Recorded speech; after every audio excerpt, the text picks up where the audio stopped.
بسم الله الرحمن الرحيم. பெருமதிப்பிற்கும் மரியாதைக்கும் உரிய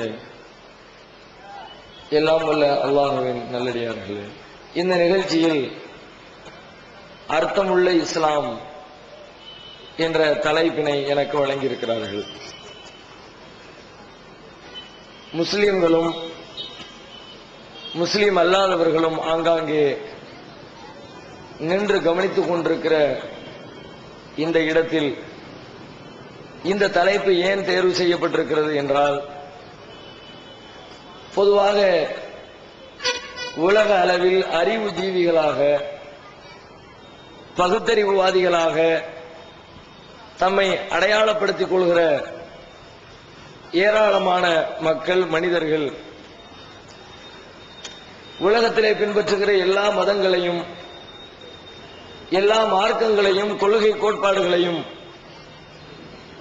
விமர்சனம் செய்வதும், அதனை பின்பற்றக்கூடிய மக்கள் அனைவருமே மூடத்தனமான அர்த்தமற்ற காரியங்களில் ஈடுபட்டுக் கொண்டிருப்பதாக விமர்சனம் செய்வதையும் பரவலாக நம்மால் பார்க்க முடிகிறது. அந்த அடிப்படையில் மற்ற எல்லா மதங்களையும் பார்த்த அந்த அறிஞர்கள் இஸ்லாமிய மார்க்கத்தை, அதனுடைய உள்ளடக்கத்தை சரியான முறையிலே பார்க்க தவறிவிட்டார்கள்.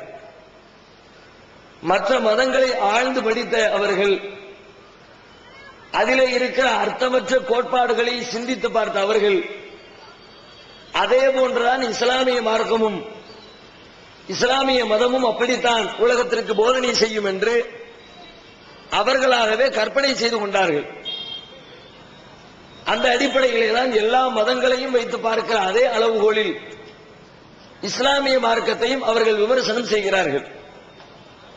ஆனால் மற்ற மார்க்கங்களையும் மற்ற மதங்களையும் இஸ்லாமிய மார்க்கத்தோடு ஒப்பிட்டு பார்க்கவே இயலாது. இது நான் மற்ற மதத்தவர்களை புண்படுத்துவதற்காகவோ அல்லது அவர்களை விமர்சனம் செய்து குற்றம் சுமத்தி அவர்களோடு வம்பு வளர்ப்பதற்காகவே சொல்லுகின்ற தகவல்கள் இல்லை. மாறாக மதங்களுக்கிடையிலே ஒப்பீடு செய்து பார்த்தால் ஒருவரை ஒருவர் புரிந்து கொள்வதற்கும், நாம் பின்பற்ற வேண்டிய சரியான கொள்கை எது என்பதனை எல்லா மனிதர்களும் சீர்தூக்கி பார்ப்பதற்கும் வசதியாக இருக்கும் என்பதற்காகத்தான் இந்த ஒப்பீட்டு செய்திகளை உங்கள் மத்தியிலே நான் கூற விரும்புகிறேன். மற்ற மதங்களை எடுத்துக்கொண்டோம் என்று சொன்னால், குறிப்பாக நம்முடைய தமிழகத்தில் ஈவே ராமசாமி பெரியாரால் தோற்றுவிக்கப்பட்ட ஒரு இயக்கம் நாத்திக கொள்கையினை, கடவுள் மறுப்பு கொள்கையினை தமிழகத்தினுடைய மூளை முடுக்குகளில் எல்லாம் ஆழமாக மக்கள் மத்தியிலே பிரச்சாரம் செய்து கொண்டிருந்தது. அவர் சென்றதற்கு பிறகும் கூட ஆங்காங்கே இன்றும் ஒரு சில இடங்களில் அந்த பிரச்சாரங்கள் நடந்து கொண்டுதான் இருக்கிறது. அவர்களுடைய மேடைகளில் விமர்சிக்கப்படுகிற இந்த மதம் சார்ந்த கோட்பாடுகளை எடுத்துக்கொண்டால், அர்த்தமற்ற பல்வேறு மத சடங்குகளை அவர்கள் மக்கள் மத்தியில் பிரபலப்படுத்துகிறார்கள். நீ மதத்தை பின்பற்றுகிறாய் என்று சொல்கிறீர்களே, இந்த மதத்தில் நீங்க செய்யற காரியங்களுக்கெல்லாம் ஏதாவது காரணம் இருக்கிறதா, ஏதேனும் அர்த்தம் இருக்கிறதா, இதனால் மக்களுக்கு ஏதாவது பயன்பாடு இருக்கிறதா என்று முக்குக்கு முக்கு அவர்கள் கூட்டங்களை போட்டு கிளி கிளி என்று மதங்களை கிழிக்கிறார்கள். அதிலே அவர்கள் சொல்லுகின்ற செய்திகள் என்ன? கருச்சிலைகளை உருவாக்குகிறீர்கள், நீங்கள் தான் இந்த கல்லை செய்றீங்க, அதையே கடவுள் என்று, உங்களை படைத்த கடவுள் என்று நீங்கள் எப்படி நம்புகிறீர்கள்? உங்களை ஒருவர் பெற்றெடுத்தார் என்றால், உங்களை ஒருவர் உருவாக்கினார் என்றால், அவர் உங்களுக்கு முன்பே இந்த உலகத்திலே வாழ்ந்திருக்க வேண்டும். அவர்தான் உங்களை உருவாக்க இயலும். உங்களால் உருவாக்கப்பட்ட ஒருவர் உங்களை உருவாக்கியவராக ஒரு அறிவாளி, அறிவு கொடுக்கப்பட்டிருக்கிற, பகுத்தறிவு வழங்கப்பட்டிருக்கிற ஒரு மனிதன் நம்பலாமா? எனவே நீங்கள் இந்த கல்லை செய்கிறீர்கள், இது ஒரு கல்லு தான். இந்த கல்லிலே நேற்று வரைக்கும் ஒரு நாய் சிறுநீர்களுக்கு இருக்கலாம், அந்த சிறுநீரை துடைத்து விடுகிற ஆற்றல் கூட அந்த கல்லுக்கு கிடையாது. அப்படிப்பட்ட எந்த அறிவும் இல்லாத, எந்த சிந்தனையும் இல்லாத இந்த கற்களை சிலைகளாக வடிவமைத்து, இதுதான் கடவுள், இதுதான் உலகத்தை எல்லாம் ஆட்டி படைக்கிற சக்தி படைத்த சூப்பர் பவர் என்று எப்படி நீங்கள் நம்புகிறீர்கள்? இந்த கடவுளை உடைத்து போட்டால், இந்த கடவுளை உளியை கொண்டு செதுக்கினால் அதை தடுக்கிற ஆற்றலாவது இந்த கற்சிலைகளுக்கு உண்டா? இப்படிப்பட்ட கற்சிலைகளுடைய தலைகளில் போய் நெய்யை ஊற்றுகிறீர்கள், பாலை ஊற்றுகிறீர்கள், பஞ்சாமிரதத்தை ஊற்றுகிறீர்கள். அங்கே கொண்டு கொட்டுகிற இந்த காசு பணத்தை எல்லாம் ஏழை எளியவர்களுடைய வயிற்றிலே ஊற்றி இருந்தால், பசித்து கிடக்கிறவனுக்கு நீங்கள் பால் கொடுத்திருந்தால், அவன் வயிறார சாப்பிட்டு நிம்மதியாக படுத்து தூங்கி இருப்பான். நீங்கள் அர்த்தமற்ற காரியத்தை செய்கிறீர்கள், இந்த வழிபாடுகளால் எந்த புண்ணியமும் இந்த உலகத்திலே ஏற்படவில்லை என்று சொல்லி சில மதங்களிலே நடக்கக்கூடிய அர்த்தமற்ற காரியங்களை எல்லாம் அவர்கள் எடுத்து மக்கள் மத்தியிலே பேசுகிறார்கள். இது மாதிரி தான் இஸ்லாத்திலே சொல்லப்பட்டிருக்கிற ஒவ்வொரு காரியமும் இருக்கிறதா? இஸ்லாமும் மற்ற மதங்கள்ல சொல்லப்பட்டிருக்கிற மாதிரி அதுல இல்ல எந்த தத்துவத்துக்கும் காரணம் இல்லையா? எந்த வழிபாட்டுக்குமே அர்த்தம் இல்லையா என்று சொன்னால் நேர் வித்தியாசம். மற்ற எந்த மதத்தோடையும் இஸ்லாத்தை நீங்க ஒப்பிட்டு பார்க்கவே முடியாது. மற்றதையெல்லாம் எடுத்து பார்த்தா விளக்கமாக மக்கள் மத்தியிலே சொன்னால் சிரிப்பு வரும். நம்ம மதத்துல இப்படி இல்லாம இருக்குது, இப்படி இல்லாம நமக்கு சொல்லி தர்றாங்க, இதுவெல்லாம் ஒரு அறிவாளி ஏத்துக்க முடியுமா என்று சொல்லி சிந்தனையை செயல்படுத்தினால் அந்த மதத்தை பின்பற்றக்கூடியவர்களே அதை கேள்வி கேட்கக்கூடியவர்களாக மாறி விடுவார்கள். அப்படித்தான் எல்லா மதத்தினுடைய போதனைகளும் இருக்கிறது. நம்முடைய இந்தியாவிலே வாழக்கூடிய பெரும்பான்மையான மக்களால் பின்பற்றப்படக்கூடிய ஒரு மதத்தை எடுத்துக்கொள்ளுங்கள். அதிலே சொல்லப்படுகிற சாஸ்திரங்கள், சம்பிரதாயங்கள், கதைகள், வரலாறுகள், புராணங்கள் ஒவ்வொன்றை படித்து பார்த்தாலும் ஒரு மனிதன் ஏற்றுக்கொள்ள இயலாத நூற்றுக்கணக்கான கதைகளும் கட்டுக்கதைகளும் நிரம்பி விடுகிறது. அதில் ஒரு பிரபலமான ஒரு கதை என்று சொல்வார்கள், இந்த ராட்சசர்களை பற்றி, உலகத்தில் இந்த அரக்கர்களாக அவர்கள் கருதக்கூடியவர்களை பற்றி ஒரு கதை என்று சொல்வார்கள். எந்த அளவிற்கு அவன் ஒரு பெரிய அடாவடி நிறைந்த, பராக்கிரமம் நிறைந்த ஒரு அக்கிரமக்காரனாக திகழ்ந்தான் என்பதை வர்ணிக்கிற பொழுது ஒரு பெரிய அரக்கனுடைய பெயரை சொல்லி அவன் இந்த பூமியையே வாரி சுருட்டி, நாம வாழக்கூடிய இந்த பூமியை அப்படியே கையால சுருட்டி எடுத்து அதை வாயில போட்டு முழுங்கிட்டு கடைசியில கடலுக்குள்ளே போய் புகுந்து விட்டான். கொஞ்சம் அறிவுபூர்வமா சிந்தித்து பாருங்கள். பூமியை வாரி சுருட்டி விட்டான், அதை அள்ளி வாயில போட்டுட்டான். அந்த அளவுக்கு அவன் பலம் கொண்டவனா இருந்தான். சரி, அதற்கு பிறகு அவன் போய் சேர்ந்த இடம் எது? கடலுக்குள்ளே போய் குதித்து விட்டான். கடல் எங்க இருக்கு? கடல் தான் பூமிக்குள்ளதானே இருக்கு. அந்த பூமியை வயிற்றுக்குள்ள இருக்கு. வயிற்றுக்குள்ள இருக்கிற பூமியை வச்சுக்கிட்டு அவன் போய் வெளியில எப்படி கடல்ல போய் குதிச்சான்? இப்படி எல்லாம் கேள்விக்கு உட்படுத்தினா ஆச்சரியமா இருக்கும். ஆனா இதெல்லாம் கேட்க கூடாது. கேள்வி கேட்டா நம்முடைய மதம் நிக்காது, மதத்திலே இருக்கிற எந்த கோட்பாடுகளும் மிச்சம் இருக்காது என்று சொல்லி கேள்வி கேட்காத சமூகமாகத்தான் அந்த சமுதாயத்து மக்கள் தங்களுடைய மதத்தை வைத்திருக்கிறார்கள். அதே போன்று உலக அளவில் பெரும்பான்மையாக பின்பற்றப்படுகிற இன்னொரு மிக முக்கியமான ஒரு மதம், அந்த மதத்திலே சொல்லப்பட்டிருக்கிற முக்கியமான வேத நூல், அந்த வேத நூலை எடுத்து புரட்டி பார்த்தோம் என்று சொன்னால் புரட்டுகிற பக்கங்கள் எல்லாம் நம்முடைய அறிவுக்கு ஒத்துக்கொள்ளாத, பகுத்தறிவு ஏற்றுக்கொள்ளாத ஏராளமான கதைகளும் கற்பனைகளும் அதிலே மிச்சமாக சொல்லப்பட்டிருப்பதை நம்மால் பார்க்க முடிகிறது. உதாரணத்துக்கு சொல்றதா இருந்தா, அந்த பிரபலமான மதத்தினுடைய வேத புத்தகத்தினுடைய முதல் பக்கத்தை திறந்த உடனே கடவுளை பற்றி செய்தி சொல்லப்படும்.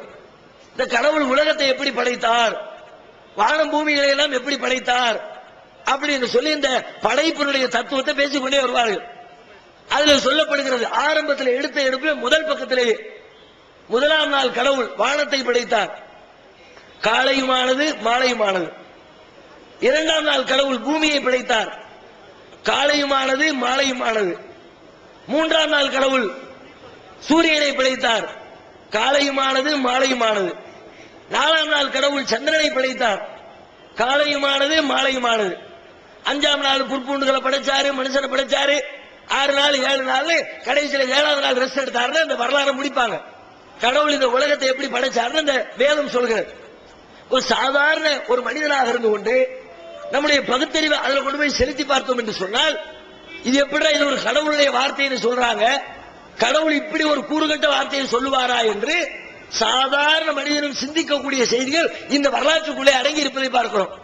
என்ன சொல்லப்படுது? முதல் நாள் வானத்தை படைச்சார், வானத்தை படைச்ச உடனே காலை ஆயிடுச்சு மாலை ஆயிடுச்சுங்கிறது. இந்த காலை மாலை என்பது எப்பொழுது உருவாகும்? காலைன்னு ஒன்றை சொல்வதாக இருந்தால், அல்லது மாலை இரவு என்று சொல்வதாக இருந்தால், எதை வச்சு காலை என்று சொல்லுவோம், எதை வச்சு மாலை என்று சொல்லுவோம்? சூரியன் உதிச்சு வந்தா காலை, சூரியன் மறைஞ்சு போச்சுன்னா மாலை. சூரியனுடைய உதிப்பையும் சூரியனுடைய மறைவையும் வச்சுதான் காலை மாலை தீர்மானிக்கப்படுகிறது. இங்க கடவுள் சூரியனை 3ஆவது நாள் தான் படைக்கிறாரு. முதலாம் நாள் சூரியனே இல்ல உலகத்துல, ஃபர்ஸ்ட் வானத்தை தான் படைக்கிறாரு. அப்ப உலகத்துல சூரியனே இல்ல. அப்ப சொல்றாங்க வானத்தை படைச்சாரு காலை மாச்சு மாலை மாச்சு, பூமியை படைச்சாரு காலை மாச்சு மாலை மாச்சு. இப்ப சூரியனே இல்லாத உலகத்துல எப்படி காலை வந்தது? சூரியனே இல்லாத உலகத்துல எப்படி மாலை வந்தது? ஒரு அறிவாளி கேட்பானா இல்லையா? சிந்தனையை செலுத்தக்கூடிய ஒரு புத்திசாலி இடத்துல இந்த கேள்வி வருமா இல்லையா? இந்த கேள்விக்கு அந்த மதத்திலே பதில் உண்டா? அந்த வேத புத்தகத்திலே பதில் உண்டா? இத படிச்சு பார்த்தா எவ்வளவு கட்டுக்கதை எழுதி வச்சிருக்கிறான். சும்மா சுவாரஸ்யமா இருக்கிறதுக்காக, கேட்கிறவங்க ரசிக்கிறதுக்காக ஏதோ இல்லாத கதைகளை, அர்த்தம் இல்லாத போதனைகளை தான் இவர்கள் சொல்லி இருக்கிறார்கள் என்று சொல்லி இது மாதிரி எக்கச்சக்கமா அதை மட்டுமே பேசுறதா இருந்தா மணிக்கணக்கில் அதையே பட்டியலிட முடியும். அதுவே நம்முடைய தலைப்பாக மாறிவிடக் கூடாது. அதனால் சாம்பிளுக்கு ஒண்ணு சொல்றேன். அதே மாதிரி உலகத்தில் பின்பற்றக்கூடிய இன்னொரு மிக முக்கியமான மதம் பௌத்த மதம், புத்த மதம். ஆரம்பத்தில் இந்தியாவுடைய முக்கியமான மதமாக இருந்துச்சு. இந்தியாவில் ஏராளமான மக்கள் பௌத்தர்களாக இருந்தார்கள். ஆரியர்களுடைய படையெடுப்பிற்கு பிறகு பௌத்தர்கள் இந்த நாட்டிலே இருந்து அடித்து விரட்டப்பட்டு இலங்கையிலே போய் தஞ்சம் புகுந்தார்கள். சில பேர் ஜப்பானிலே போய் தஞ்சம் புகுந்தார்கள். ஜப்பான், இலங்கை அது மாதிரியான நாடுகள் இன்றைக்கு பௌத்த நாடுகளாக உலகத்திலே தம்மை அறிவித்துக் கொண்டிருக்கிறது. இலங்கையெல்லாம் புத்த நாடு என்று அறிவித்துக் கொண்ட நாடு. இப்பொழுது இந்த புத்தரை பின்பற்றிக் கொண்டு ஒரு பெரிய கூட்டம் இன்றைக்கு அவரை கடவுளாக வழங்கிக் கொண்டிருக்கிறார்கள்.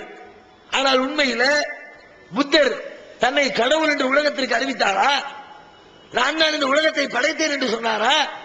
என்னுடைய வார்த்தைகளுக்கு கட்டுப்பட்டு நீங்கள் உங்களுடைய வாழ்க்கை நெறிகளை அமைத்துக் கொள்ள வேண்டும் என்று போதித்தாரா? புத்தர் என்ன சொன்னார்? இயற்கையிலே புத்தர் என்பவர் ஒரு கடவுள் மறுப்பாளர்.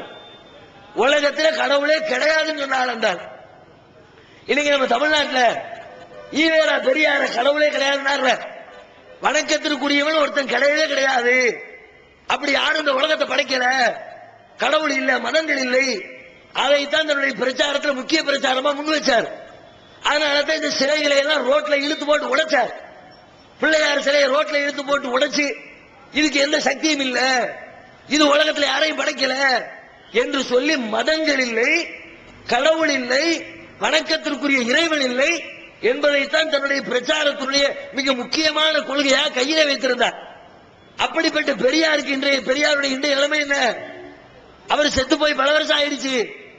ஆனால் அவரை பின்பற்றக்கூடியவர்கள் அவருடைய கருத்துக்களை தங்களுடைய உள்ளத்திலே ஏந்தி கொண்டு உலகத்திற்கு நாங்கள் பெரியாரின் கருத்துக்களை பறைசாற்றிக் கொண்டிருக்கிறோம் என்று எத்தனையோ அமைப்புகள் இன்றைக்கு இருக்கிறார்களே, அந்த அமைப்பை சார்ந்தவர்கள் செய்யக்கூடிய வேலை என்ன? கடவுள் இல்லை, கற்சிலைகளுக்கு எந்த சக்தியும் இல்லை என்று சொன்ன அந்த பெரியாரையே இன்றைக்கு கடவுளாக்கி விட்டார்கள்.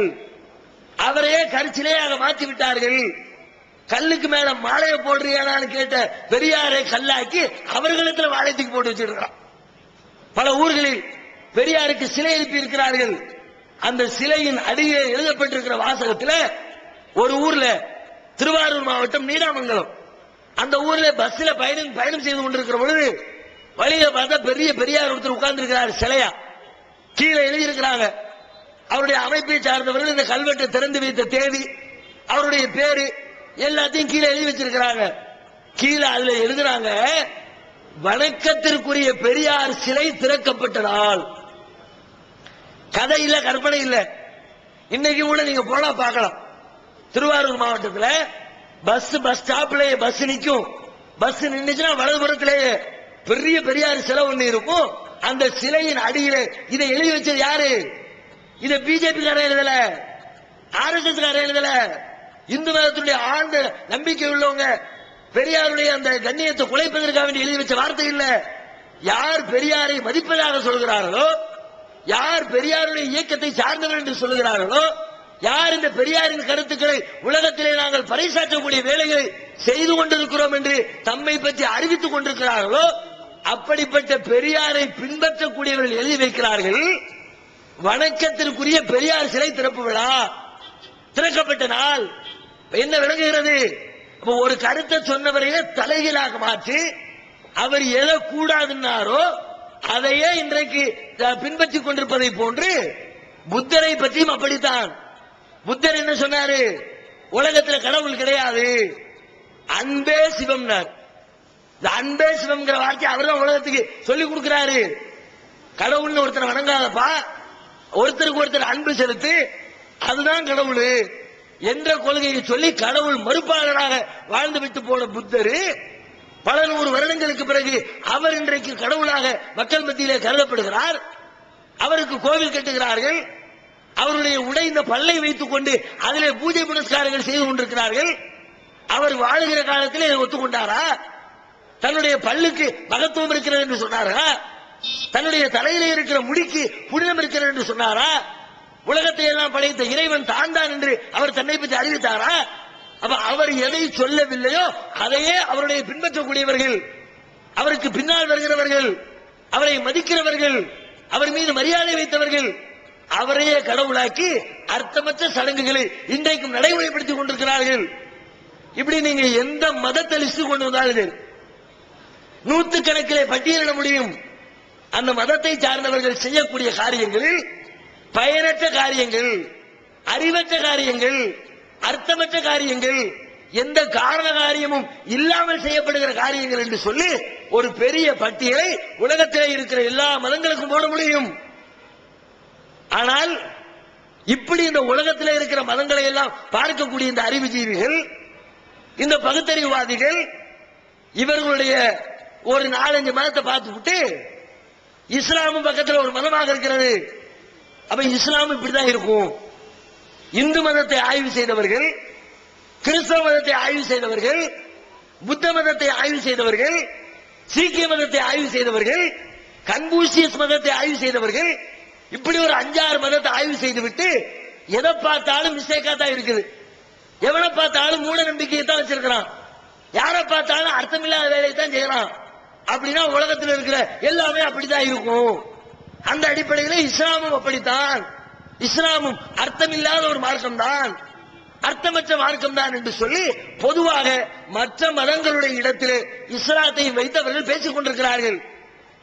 அப்படிப்பட்ட யாரும் இஸ்லாத்தை விமர்சிக்கக்கூடிய எந்த மனிதனும் அவன் அறிவு ஜீவி என்று தன்னை அறிவித்துக் கொண்டாலும் சரி, அறிவற்ற மூடன் என்று தன்னை பிரகடனப்படுத்திக் கொண்டாலும் சரி, இஸ்லாத்தை ஆய்வு செய்துவிட்டு இஸ்லாத்துடைய கொள்கை கோட்பாடுகளை படித்து பார்த்துவிட்டு இஸ்லாத்துடைய வேத நூலாக திகழ்கிற திருமறை குர்ஆனை படித்துவிட்டு இதிலே அர்த்தமற்ற இந்த செய்தி இருக்கிறது, இஸ்லாம் சொல்லக்கூடிய இந்த கோட்பாடு எந்த அர்த்தமும் இல்லை, எந்த நோக்கமும் இல்லை, எந்த பயன்பாடும் இல்லை என்று குர்ஆனை படித்துவிட்டு சொன்னார்களா?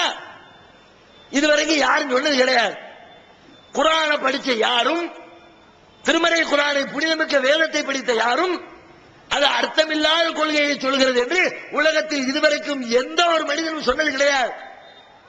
அதே போன்று திருமறை குர்ஆனுக்கு விளக்க உரையாக வாழ்ந்து காட்டிய இறைவனின் தூதர், நாங்கள் மதிப்பிற்கு உயிருக்கு மேலாக மதிக்கிற நபிகள் நாயகம் அவர்கள் அவர்களுடைய போதனைகளை பார்த்துவிட்டு அவர்களுடைய வரலாற்றை படித்துவிட்டு நபிகள் நாயகம் சொன்ன இந்த போதனை உலகத்திலே ஏற்றுக்கொள்ள முடியாத போதனை, பின்பற்ற முடியாத போதனை என்று நபிகள் நாயகத்தின் போதனையை ஆழமாக படித்துவிட்டு யாரேனும் குறை சொல்லி இருக்கிறார்களா?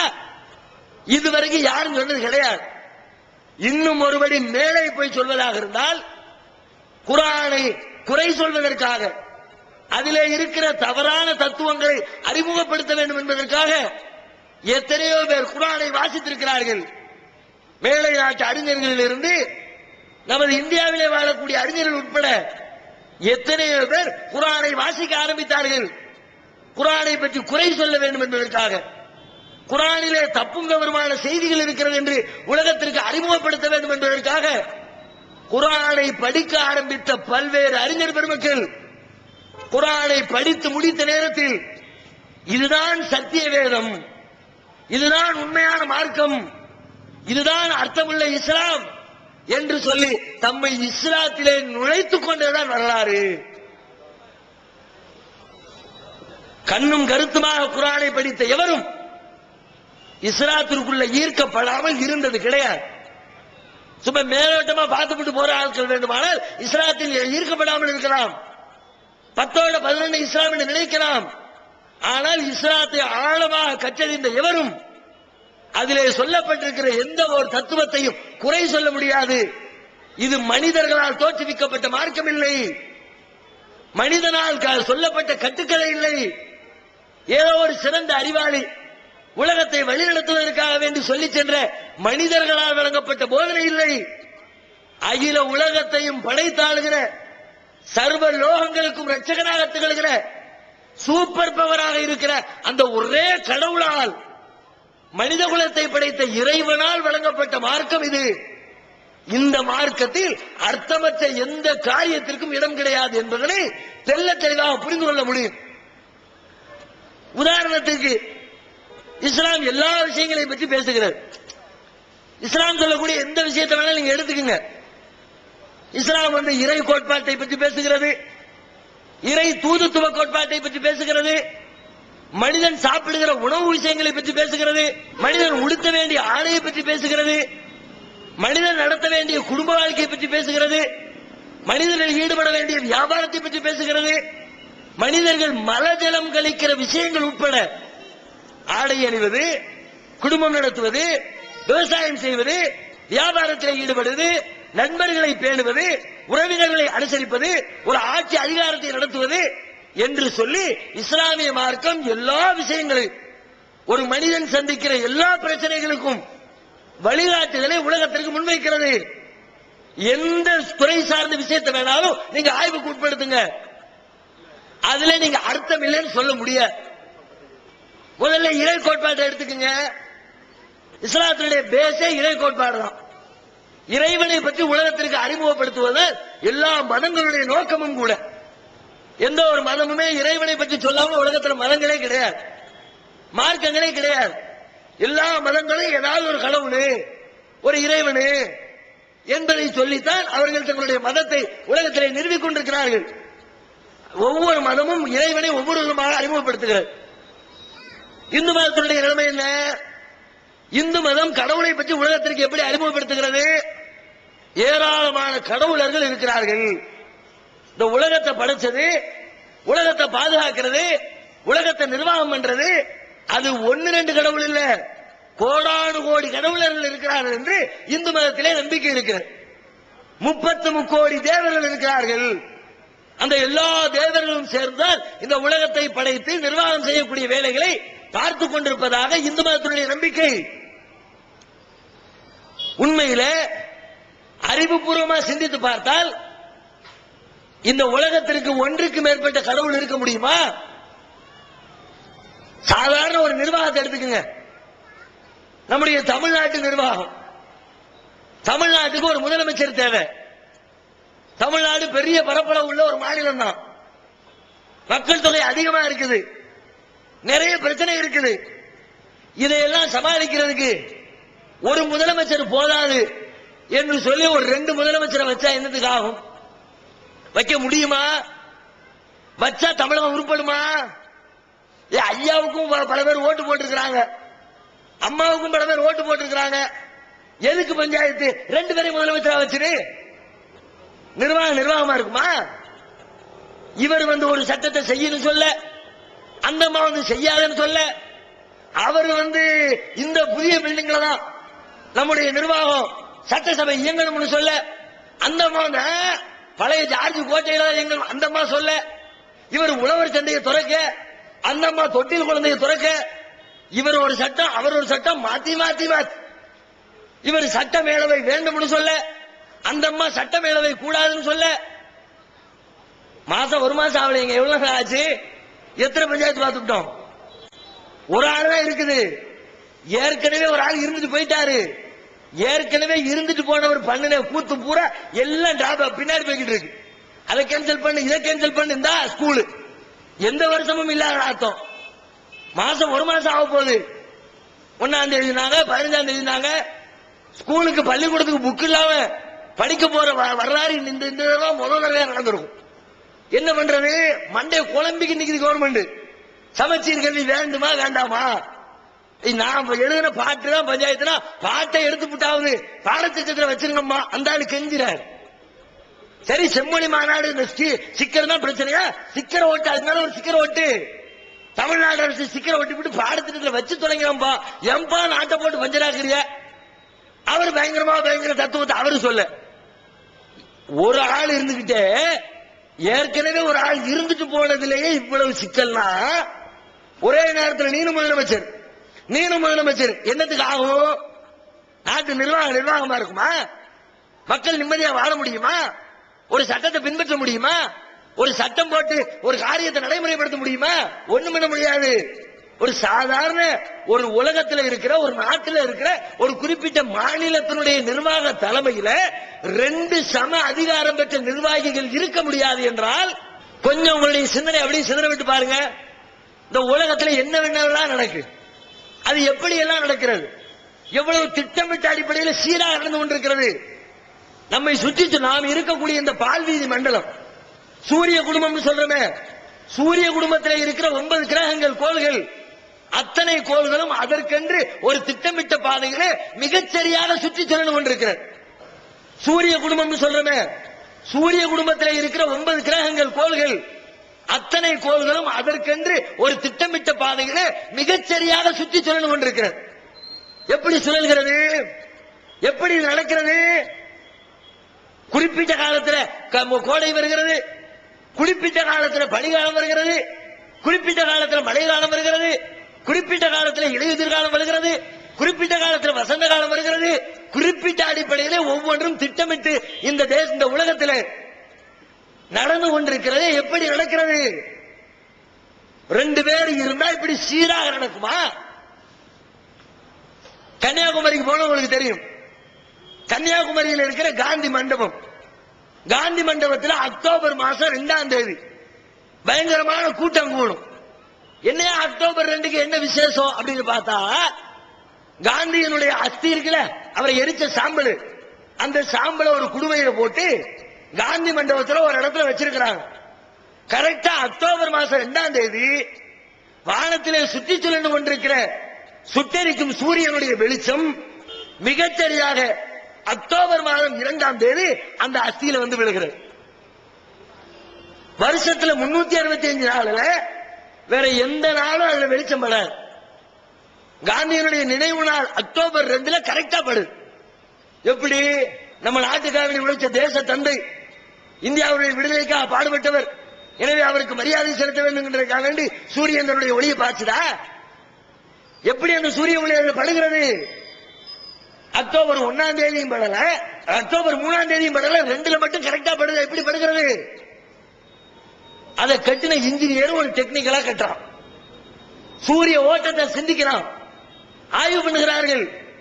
சூரியன் ஒவ்வொரு நாளும் எங்கே உதிக்கிறது, எங்கே மறைகிறது? நம்மகிட்ட கேட்டா கிழக்க உதிக்குது, மேற்க மறையுது, ஒத்த வரையில முடிச்சு போடுவோம்.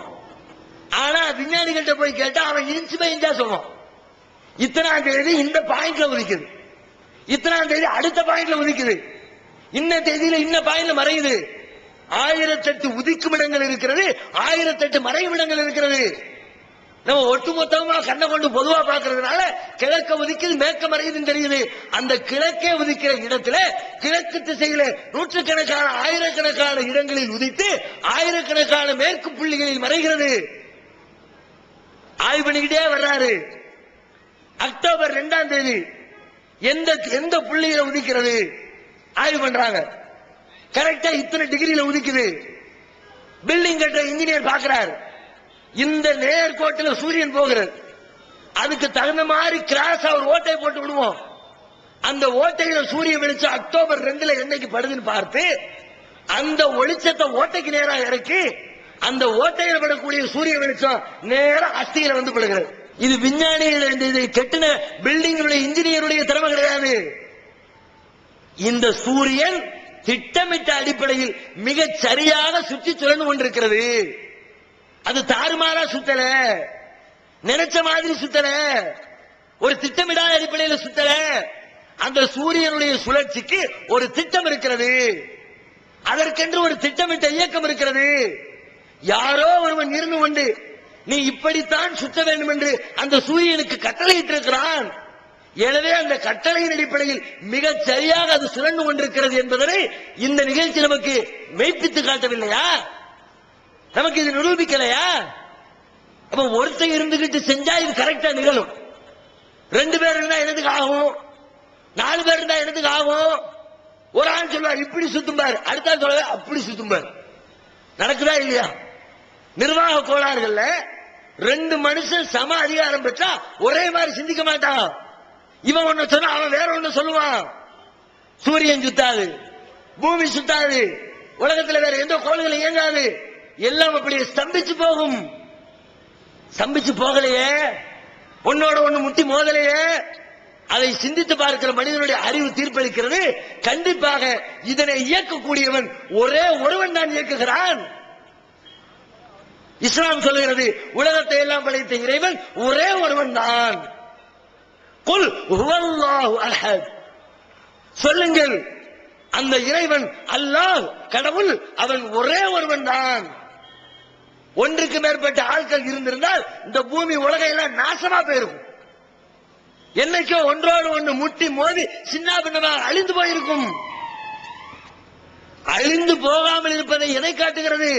ஒரே ஒருவருடைய இயக்கத்திலே இருக்கிறது என்று காட்டுகிறது. இது அர்த்தமுள்ள செய்தி இல்லையா? இறைவன் ஒருத்தன் தான் சொல்லிட்டு போகல, அது அர்த்தத்தோடு சொல்கிறது, காரணகாரியத்தோடு சொல்கிறது, நியாயங்களை முன்வைத்து சொல்கிறது. அத்தோடு மட்டுமில்ல, ஒரு 5-6 பேர் சேர்ந்து இந்த உலகத்தை சூரியனை எல்லாத்தையும் படைச்சிருந்தாங்கன்னு வச்சுக்குவோம், காலாகாலத்துக்கு சேர்ந்து இருக்க மாட்டாங்க. அது மனுஷனா இருந்தாலும் சரி, கடவுளா இருந்தாலும் சரி, ஒரு 5-6 பேருக்கு சேர்ந்து இருக்கிற சொத்தாக இருந்தால் ஒரு 5 வருஷம் சேர்ந்திருப்பான், 10 வருஷம் சேர்ந்திருப்பான், ஒரு 50 வருஷம் சேர்ந்திருப்பான், ஒரு 100 வருஷம் சேர்ந்திருப்பான். 100 வருஷத்தை தாண்டி பல பேருக்கு சொந்தமான சொத்து ஒரே இடத்திலே சேர்ந்திருந்ததா வரலாறு கிடையாது. அவன் பங்க பிரின்றான். 10 வருஷம் போவோம், சரிப்பா டெவலப் ஆயிடுச்சு பிசினஸ்லாம், ஓம் பங்க நீ எடுத்துக்க, ஏன் பங்க நான் எடுத்துக்கிறேன், ஒரு விட்டு நீ பாத்துக்க. உலகத்துல பாக்குற ஒரு தாய் தந்தைக்கு பிறந்த பிள்ளைங்க, மத்தவங்களை விடுங்க. உலகத்து கணக்கு என்னத்தை போடுறது? ஒரு அப்பனுக்கு ஆத்தாவுக்கும் பிறந்த பிள்ளை, ஒன்னோட ஒண்ணு கலந்த ரத்தம். அண்ணனுக்காக வேண்டி தம்பி உசுர கொடுப்பான், தம்பிக்காக வேண்டி அக்கா வந்து வக்காலத்தை வாங்குவான். அண்ணன் மேல உசுறு, தம்பி மேல பாசம்.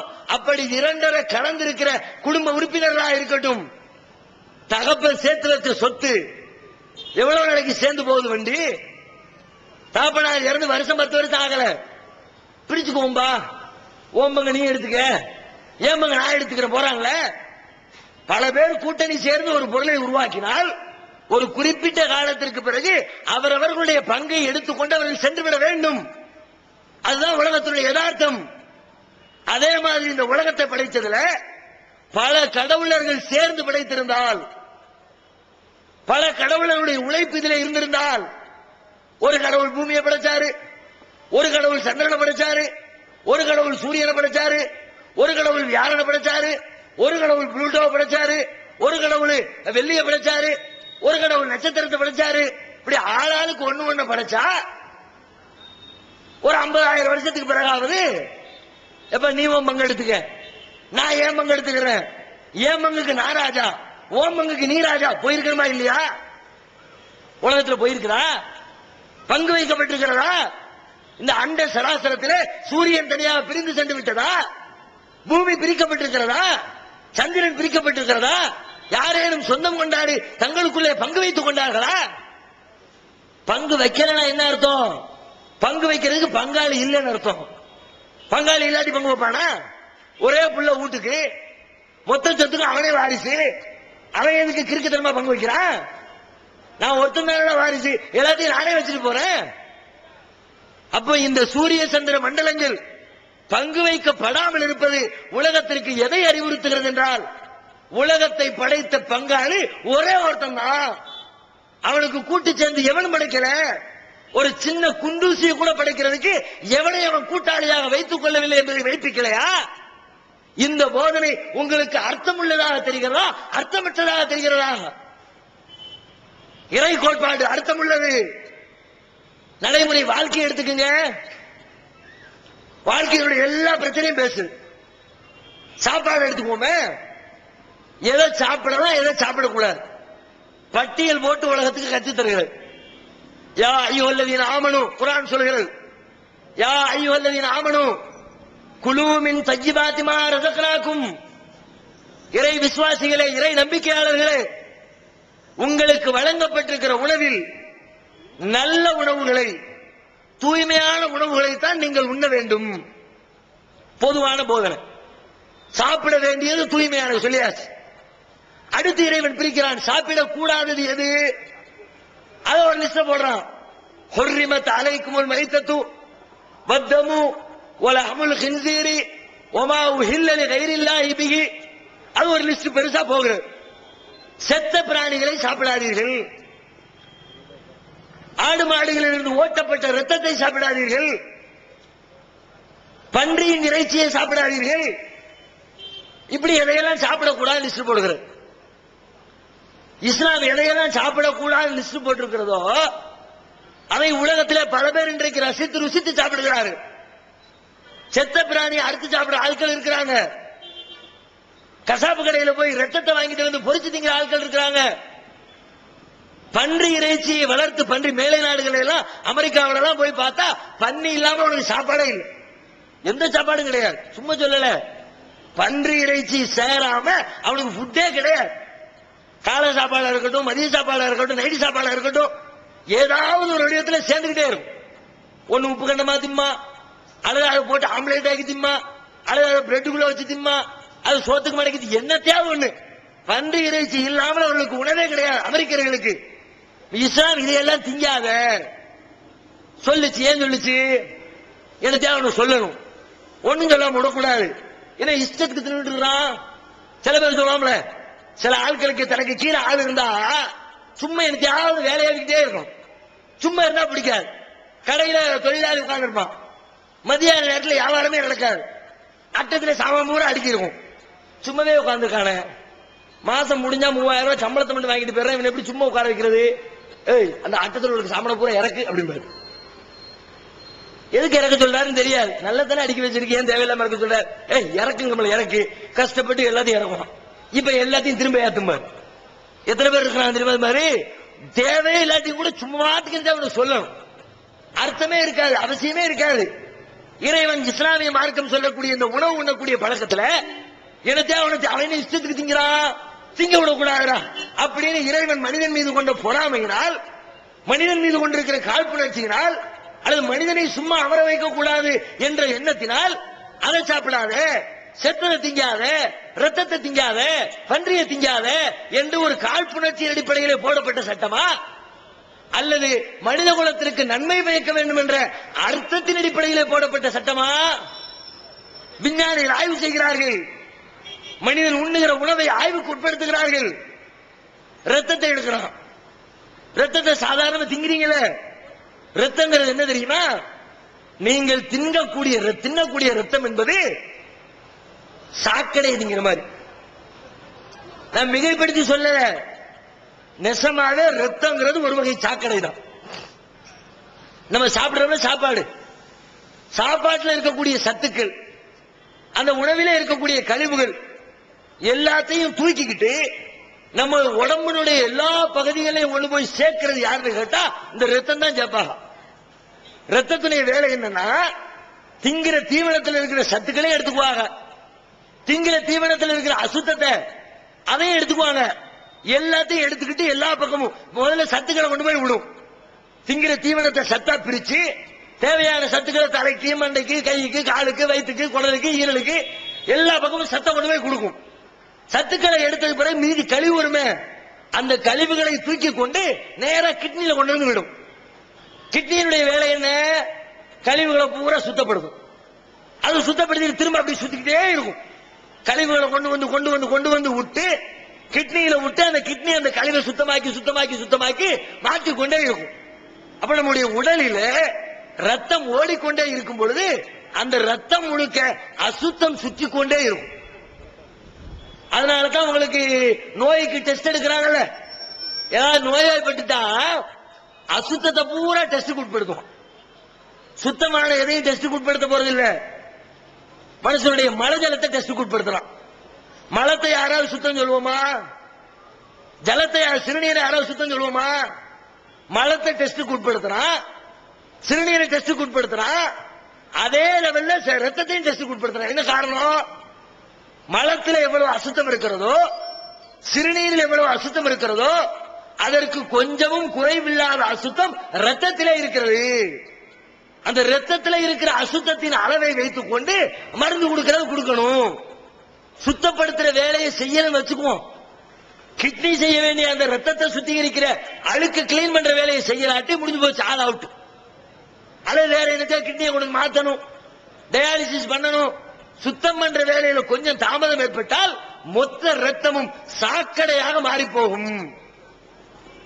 மனசை இயங்க முடியாது, உடம்பு இல்லாம அப்படி சோகையாயிரும். ரத்தம் உடம்பு முழுங்க ரத்தம் இருந்தும் ரத்தம் இல்லாத மாதிரி மாறி போயிருவான். ஒரு வேலையை செய்ய முடியாது, பயங்கர சோர்வு வந்துடும். கடைசியில் அவனை மரணத்திலே கொண்டு போய் தள்ளி விட்டு விடும். ரத்தத்தினுடைய நிலைமை சுத்திக்கிட்டே இருக்கிற வரைக்கும் பஞ்சாயத்து இல்ல, சுத்துறது நின்றுச்சு. அந்த ரத்தத்திலே இருக்கிற அசுத்தங்களில் கிருமிகள் முளைக்க ஆரம்பிக்கும். நம்ம வயிற்றுக்குள்ள மலம் இருக்குல்ல, வயிற்றுக்குள்ள இருக்கிற வரைக்கும் பஞ்சாயத்து இல்ல. வயிற்றை விட்டு வெளியில வந்து ஒட்டிக்கிச்சு, வெளியில பூமியில வந்து கொட்டியாச்சு. கொட்டினதுக்கு பிறகு அந்த மலத்தை எடுத்து பாருங்க, ஊர்லாமட்ட கிருமிகள் வந்து நிற்கும். வண்டு வரும், கொசு வரும், ஈ வரும், புழு வரும், என்னவெல்லாம் வரக்கூடாது எல்லாம் வந்து நிற்கும். என்ன காரணம்? உள்ளுக்குள்ள இருக்கிற வரைக்கும், அந்த இயக்கத்தில் இருக்கிற வரைக்கும் சேஃப்டி. இயக்கம் குறைஞ்சு போச்சுன்னா அதுல கிருமிகள் வந்து தொற்றிக் கொண்டு அதை நாசமாக்கி விடும். ரத்தத்துடைய நிலைமையும் அதுதான். இயங்கிக் கொண்டிருக்கிற வரைக்கும் பிரச்சனை இல்லை. ஒரு நிமிடம் ரத்தத்தின் இயக்கம் நிறுத்தப்பட்டு அது ஒரு தட்டையிலே பிடிக்கப்பட்டால், நம்முடைய கையிலே எடுத்து வைக்கப்பட்டால், நம்முடைய உணவாக தயாரிக்கப்பட்டால், ஒரு சாக்கடையை சமைத்து சாப்பிடுவதும் ரத்தத்தை உணவாக தின்பதிலும் எந்த வித்தியாசமும் இல்லை. யாரா தின்பமா சாக்கடைய? திங்க யாரா விரும்புவோமா? அது எப்படி சாக்கடை பக்கத்தில் போய் நின்னாலே அருவருப்பு படுறோம். சாக்கடையில் ஏதாவது ஒரு சாமா விழுந்துட்டா பல பேர் கைவிடுறதுக்கு அசிங்கப்பட்டுக்கிட்டு வேண்டாம் சாமானே வேண்டாம்னு போயிடுறான். இப்படி சாக்கடையை பார்த்தோன்னு விரண்டு ஓடுறமே, அந்த சாக்கடையை அள்ளி திங்கிறதுக்கு எப்படி மனசு வருது? உனக்கு தெரியல, அதனால நீ திங்கிற.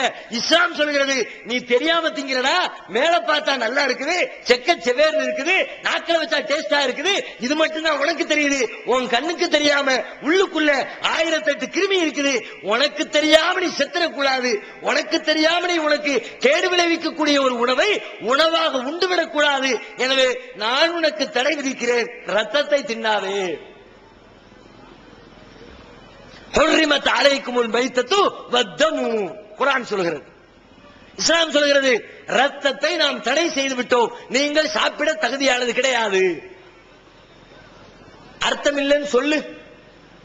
இஸ்லாம் சொல்லக்கூடிய சாப்பாடு எல்லாத்தையும் சொல்லலாம். சாப்பாட்டை மட்டும் எடுத்துட்டா அதுவே 10 மணி நேரம் ஓடும். அதனால தான் எல்லாத்தையும் சொல்ல முடியல. ஒன்னு சாம்பிளுக்கு சொல்றேன். செத்த பிராணியில என்ன, பன்றி இறைச்சியில ஒன்னு ஆய்வுக்கு உட்படுத்தினா சொல்லலாம். பன்றி இறைச்சினா அவ்வளவு கேடு. இதய நோயாளிகள் தின்னா சீக்கிரம் பீஸ் ஆயிரும்.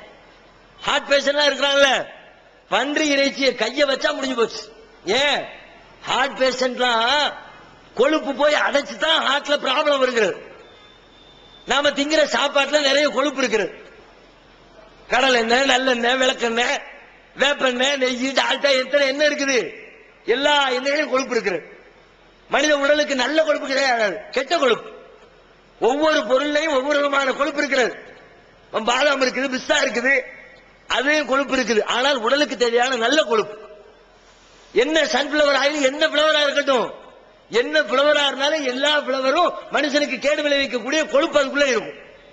அதே மாதிரி ஆட்டு இறைச்சியில கொழுப்பு உண்டு, மாட்டு இறைச்சியில கொழுப்பு உண்டு, மாமிச இறைச்சியில கொழுப்பு உண்டு.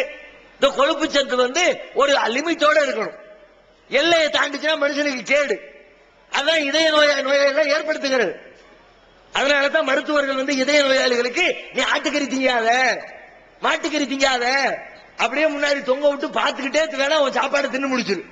நாக்க வச்சு தின்னா திரும்ப ஆஸ்பத்திரியில தூக்கி விட்டு இதயத்தை அடுத்த ஆபரேஷன் பண்ணி வேலை வந்து பார்த்துக்கன்றோம். திங்க மாட்டேங்கிறோம். ஏன்? கொழுப்பு சத்து இருக்குன்னு. கொழுப்பு சத்து எவ்வளவு இருக்கு தெரியுமா? எத்தனை % இருக்கு தெரியுமா? மாட்டு இறைச்சியில வெறும் 15% கொழுப்பு சத்து இருக்கிறது. ஆட்டு இறைச்சியில அதை விட கம்மியான 5% கொழுப்பு சத்து இருக்கிறது. ஒரு கிலோ எடுத்தா 50 கிராம், இந்த 50 கிராம் 150 கிராம். மாட்டுல எடுத்தா 150, ஆட்டுல எடுத்தா 50. ஒரு கிலோ கறியில இவ்வளவுதான் கொழுப்பு. ஆடு மாடுல. பன்றி கறியில கொழுப்பு எவ்வளவு தெரியுமா? ஒரு கிலோ பன்னிக்கறி எடுத்தீங்கன்னா 1/2 கிலோ கொழுப்பு. என்னதுக்கு ஆகும்? போய் சேர மாட்டான். சில பேர் போய் சேர மாட்டான், சேரலையே நினைப்பிய இருந்துகிட்டே ஊர்ல இருக்கணும் பூரா பாடாப்படுத்தும். ஐயோ வலிக்குது, நெஞ்சு வலிக்குது, நெஞ்சு வலிக்கு தூக்கிட்டு போ, அந்த வேலையை பார்த்துக்கிட்டு இருப்பான். எவ்வளவு இது மாத்திரம் இல்ல, பன்றியினுடைய இறைச்சி என்பது முழுக்க முழுக்க அசுத்தம். பன்றியினுடைய தோல்ல வியர்வைக்கு உரிய ஓட்டைகளே கிடையாது. எல்லா ஜீவராசிகளுக்கும் வேர்வை வருது இல்ல, நமக்கு வேக்குது இல்ல. ஏன் வேக்குது? வேக்கிறதுக்கு பல தத்துவம் இருக்கிறது. அதுல ஒண்ணு என்னன்னா, ஒண்ணு நம்முடைய உடலுடைய உஷ்ணத்தை குறைக்கும். நல்ல வெப்பமான இடத்துல இருக்கிறோம், பாடி ரொம்ப ஹீட் ஆயிடுச்சு, அந்த ஹீட்டை குறைக்கணும். அப்ப உள்ள இருக்கிற தண்ணி தோல் வழியா வெளியில உடலுடைய அந்த உஷ்ணத்தை சமப்படுத்துறதுக்கு வியர்வை வரும். ரெண்டாவது என்ன, தோலுடைய அடிபாகத்துல ஒவ்வொரு பகுதியிலையும் அசுத்தங்கள் தேங்கி நிற்கும். உள்ள இருக்கிற அந்த வியர்வை வெளியில வரும் பொழுது உள்ளே இருக்கிற அசுத்தம் வெளியிலே கொண்டு கொட்டப்பட்டு விடும். வியர்வை சிறுநீரை மாதிரி தான். சிறுநீர் எப்படி உடலுக்குள்ள இருக்கிற அசுத்தத்தை வெளியில கொண்டு கொட்டுகிறதோ, அதே போன்று ஒவ்வொரு துளியில உடம்புல இருந்து வரக்கூடிய வியர்வையும் அந்த இடத்திலே இருக்கிற அசுத்தத்தை வெளியிலே கொண்டு தள்ளுகிறது. அசுத்தம் நீக்கக்கூடிய கருவியாகவும் உஷ்ணத்தை சமப்படுத்துகிற கருவியாகவும் இந்த வியர்வை திகழ்கிறது. எல்லா ஜீவராசிக்கும் இது இருக்குது. ஆனா பன்றிக்கு கிடையாது. பன்றிக்கு வேர்வையே வராது. அதனால்தான் சாக்கடையில் அங்கங்க போய் கோடை காலத்தில தஞ்சம் புகுந்துடுறாங்கல்ல. என்ன காரணம்? சூட்டை தணிக்கிறதுக்கு வேற வழி இல்லாம தண்ணியில போய் விழுந்துடுறாங்க. அது சாக்கடையா இருக்கட்டும், வேற எந்த சந்தன குட்டையா இருக்கட்டும், எல்லாம் அவங்களுக்கு ஒண்ணுதான். உள்ள இருந்து வேர்வை வரலாட்டி தோல் பகுதியின் கீழே இருக்கிற அந்த இறைச்சியிலே அடங்கி கிடக்கிற அசுத்தங்கள் வெளியில் வரவில்லை என்ற அர்த்தம். அப்ப அசுத்தம் நீக்கப்படாத இறைச்சி மனிதனுக்கு சுத்தமான இறைச்சியா இருக்குமா? மனிதன் தின்பதற்கு உண்பதற்கு தகுதியான இறைச்சியா இருக்குமா? ஒரு சாதாரண தண்ணியை குடிச்சாலே 1008 கால்குலேஷன் போடுறோம், அதுக்காக ஃபில்டர் பண்றோம், உள்ள போய் கெடுதி ஏற்படுத்திடும் நினைக்கிறோம். கண்ணுக்கு எதிரிலே இது கெடுதி ஏற்படுத்தக்கூடிய பிராணி நல்லா தெரியுது, அதை எப்படி திம்பிங்க? இஸ்லாம் சொல்லுகிறது பன்றி இறைச்சியை தடுத்து விட்டோம், பன்றியை நீங்கள் தின்னாதீர்கள். சாப்பாடு எடுத்து அதுல ஒரு அர்த்தம், எதை திங்கலாம் எதை திங்க கூடாது என்று இஸ்லாம் பிரிக்கிறதோ அதை அர்த்தத்தோடு நியாயத்தோடு காரணகாரியத்தோடு உலகத்திற்கு இந்த சட்டத்தை இஸ்லாம் வழங்குகிறது. இந்த இஸ்லாமிய மார்க்கம் அர்த்தமுள்ள இஸ்லாம் இல்லையா? காரணகாரியத்தோடு கூடிய இஸ்லாம் இல்லையா? சாப்பாடு மட்டுமா? நடைமுறை வாழ்க்கை எடுத்துக்கங்க. ஒரு ஆம்பளை பிள்ளை பிறந்துட்டான், பிறந்த கொஞ்ச நாள்ல ஆம்பளை பிள்ளைக்கு அவருடைய பிறப்பு உறுப்பினுடைய அந்த முன் பகுதியில இருக்கிற அந்த சின்ன தோலை நீக்கிறோம் இஸ்லாம் சொல்லுகிறது.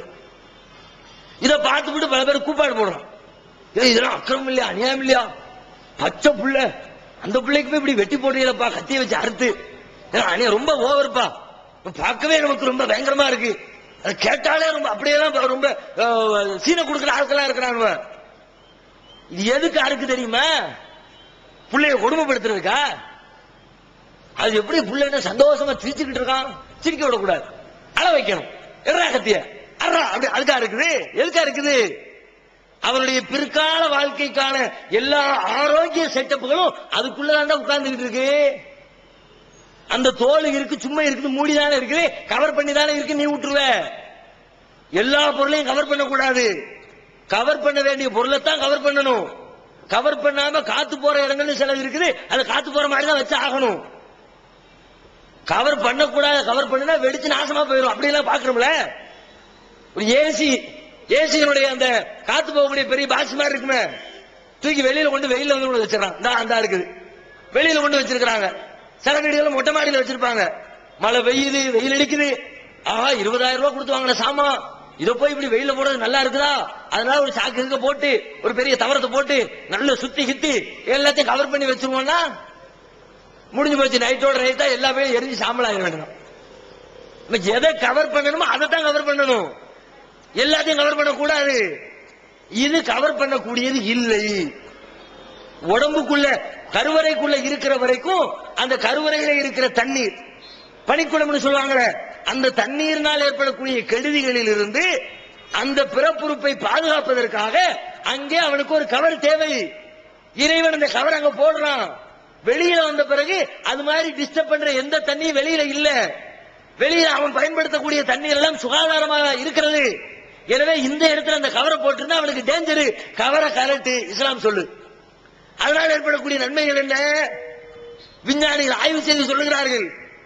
சமீபத்தில் ஒரு 2-3 வருடங்களுக்கு முன்பு ஆனந்த விகடன் பத்திரிகையில தொடர்ச்சியாக உடல் நலம் சம்பந்தப்பட்ட ஒரு கட்டுரை ஒன்று வெளியாகி கொண்டிருந்தது. அதுல ஒரு மருத்துவர், மகேந்திரன் என்ற பெயர்ல ஒரு மருத்துவர், ஒரு தொடர்ச்சியாக உச்சி முதல் உள்ளங்கால் வரை அப்படிங்கிற தலைப்புல மருத்துவ ஆய்வு கட்டுரையில் எழுதி கொண்டிருந்தார். அப்ப அவர் இந்த பிறப்புறுப்பு சம்பந்தமான பிரச்சனைகள் பல விஷயங்களை சொல்லும் பொழுது அதுல சொல்றாரு, ஒருத்தர் கேள்வி கேட்கிறாரு, குடும்ப வாழ்க்கையில அதிக நேரம் என்னால் ஈடுபட முடியவில்லை. ஒரு ஆண் கேள்வி எழுப்புறாரு.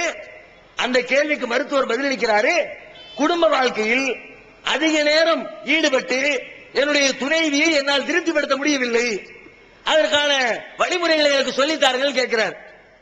அப்ப அவர் பல வழிமுறைகளை பட்டியலிட்டு விட்டு அதுல ஒண்ணு சொல்றார், முஸ்லிம்கள் குழந்தை பருவத்திலேயே பிறப்புறுப்பின் ஆண்களுடைய அந்த பிறப்புறுப்பின் முன்பகுதியை நீக்கிறாங்க. இது மாதிரி நீக்குவது உங்களுடைய குடும்ப வாழ்க்கையில் நீடித்த இன்பத்திற்கு அதுவும் ஒரு வழிவகுக்கும். விளக்குறாரு. எப்படி அது எப்படி சம்பந்தமே இல்லாம தெரியுது? அதுக்கு இதுக்கு என்னங்க இருக்குது அப்படின்னா அவர் சொல்றாரு, அந்த முன்பகுதியில எந்த ஒரு பொருள் பட்டாலும் கூச்சம் ஏற்படும். அந்த கூச்சம் நீங்க குடும்ப வாழ்க்கையில் ஈடுபடும் பொழுது கூச்ச உணர்வினால் வெகு விரைவாக உங்களுடைய வெளிப்பட்டு விடுகிறது. இந்த தோலை நீங்க வெட்டி எறிஞ்சிட்டா அந்த பகுதியில் உங்களுடைய ஆடை படும், திரும்ப திரும்ப டிரெஸ் படும், பட்டு பட்டு பட்டு அந்த பகுதி மரத்து போய்விடும். மரத்து போன நிலையிலே நீங்கள் குடும்ப வாழ்க்கையில் ஈடுபட்டால் அது உங்களுக்கு வெகு விரைவாக கலிதத்தை அந்த விந்தை வெளியேற்றாது. ஓரளவுக்கு நீங்கள் தாக்கு பிடிப்பதற்கு அது உதவும். சாதாரணமான மேட்டரா? இன்னைக்கு பாருங்க, பெரிய பிசினஸ் சில பிசினஸ் சொல்றாங்க, காலேஜ் கட்டுறது, மருத்துவமனை கட்டுறது, அதையெல்லாம் விட தூக்கி சாப்பிடுற அண்டர் கிரவுண்ட் பிசினஸ் இந்த பிசினஸ் தான். என்ன பிசினஸ்? அல்லாஹு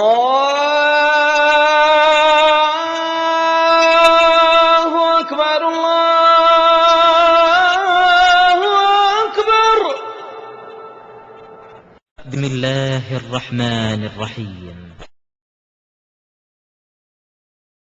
இன்னைக்கு பாருங்க, பெரிய பிசினஸ் சில பிசினஸ் சொல்றாங்க, காலேஜ் கட்டுறது, மருத்துவமனை கட்டுறது, அதையெல்லாம் விட தூக்கி சாப்பிடுற அண்டர் கிரவுண்ட் பிசினஸ் இந்த பிசினஸ் தான். என்ன பிசினஸ்? அங்கங்க துண்டிச்சீட்டை ஒட்டி வச்சிருப்பான். ஆண்மை குறைவா, விரைவாக வெளியேறி விடுகிறதா, இதோ இந்த மருத்துவரை அணுகுங்கள், லட்ச லட்சமாக கொண்டு கொட்டுறானுவ வெளியே தெரியாம. ஏன் இதெல்லாம் வெளியே தெரிஞ்சா மேட்டர் லீக் ஆயிடுச்சுன்னா விவரம் போல இருக்கு, பார்ட்டின்னு மத்தவன் அசிங்கமா நினைச்சிருவானு வெளியே தெரியாம தங்க பஸ்பம் இருக்குதா, சிட்டுக்குருவி லேகியம் இருக்குதா, கண்ட கலையதை வாங்கி அள்ளி போட்டு இந்த பிரச்சனைக்கு தீர்வை தேடி உலகம் ஓடிக்கொண்டிருக்கிறது.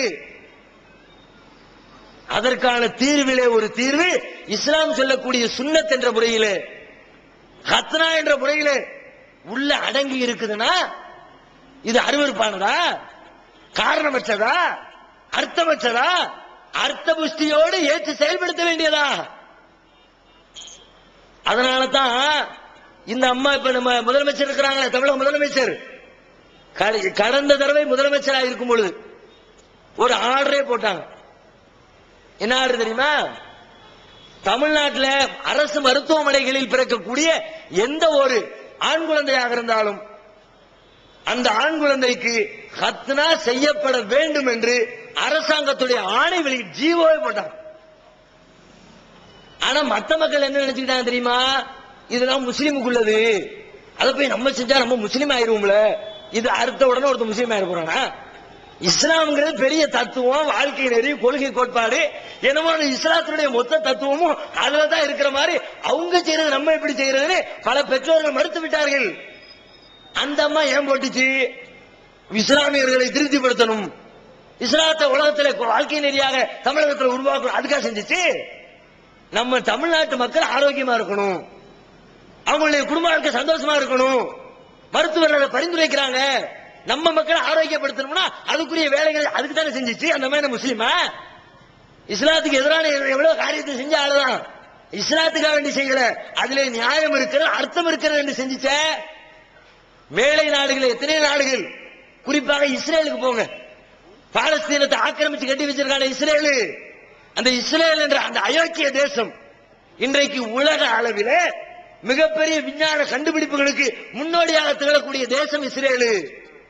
அவன் கண்டுபிடிச்ச கண்டுபிடிப்புகளை வச்சு அவன் சம்பாதிக்கிற காசு பணம் அமெரிக்கா கூட அவ்வளவு சம்பாதிக்கல, உலகத்தில் இருக்கிற வேற எந்த நாடும் சம்பாதிக்கல. இஸ்ரேல மாதிரி விஞ்ஞானிகளும் மருத்துவர்களும் அறிவியலாளர்களும் நிறைந்திருக்கிற தேசம் இந்த உலகத்தில் எந்த நாடும் கிடையாது. அவன் கண்டுபிடிச்ச கண்டுபிடிப்பு இல்லாட்டி உலகத்தில் பல விஷயங்களை செயல்படுத்தவே முடியாது. அந்த அளவுக்கு ரொம்ப பெரிய டாப் லெவல்ல போய்கிட்டு இருக்கிறான் இஸ்ரேலு. உதாரணத்துக்கு சொல்றதா இருந்தா, இதய நோய் இதய ஆபரேஷன் பண்றாங்கல்ல, இந்த ஆபரேஷன் பண்றதுக்கான ஒரு மருந்து, ஒரே ஒரு மருந்து தான். உலகத்தில் எந்த ஆஸ்பத்திரியில போனாலும் அந்த மருந்தை பயன்படுத்தி தான் ஆபரேஷன் பண்ணுவாங்க.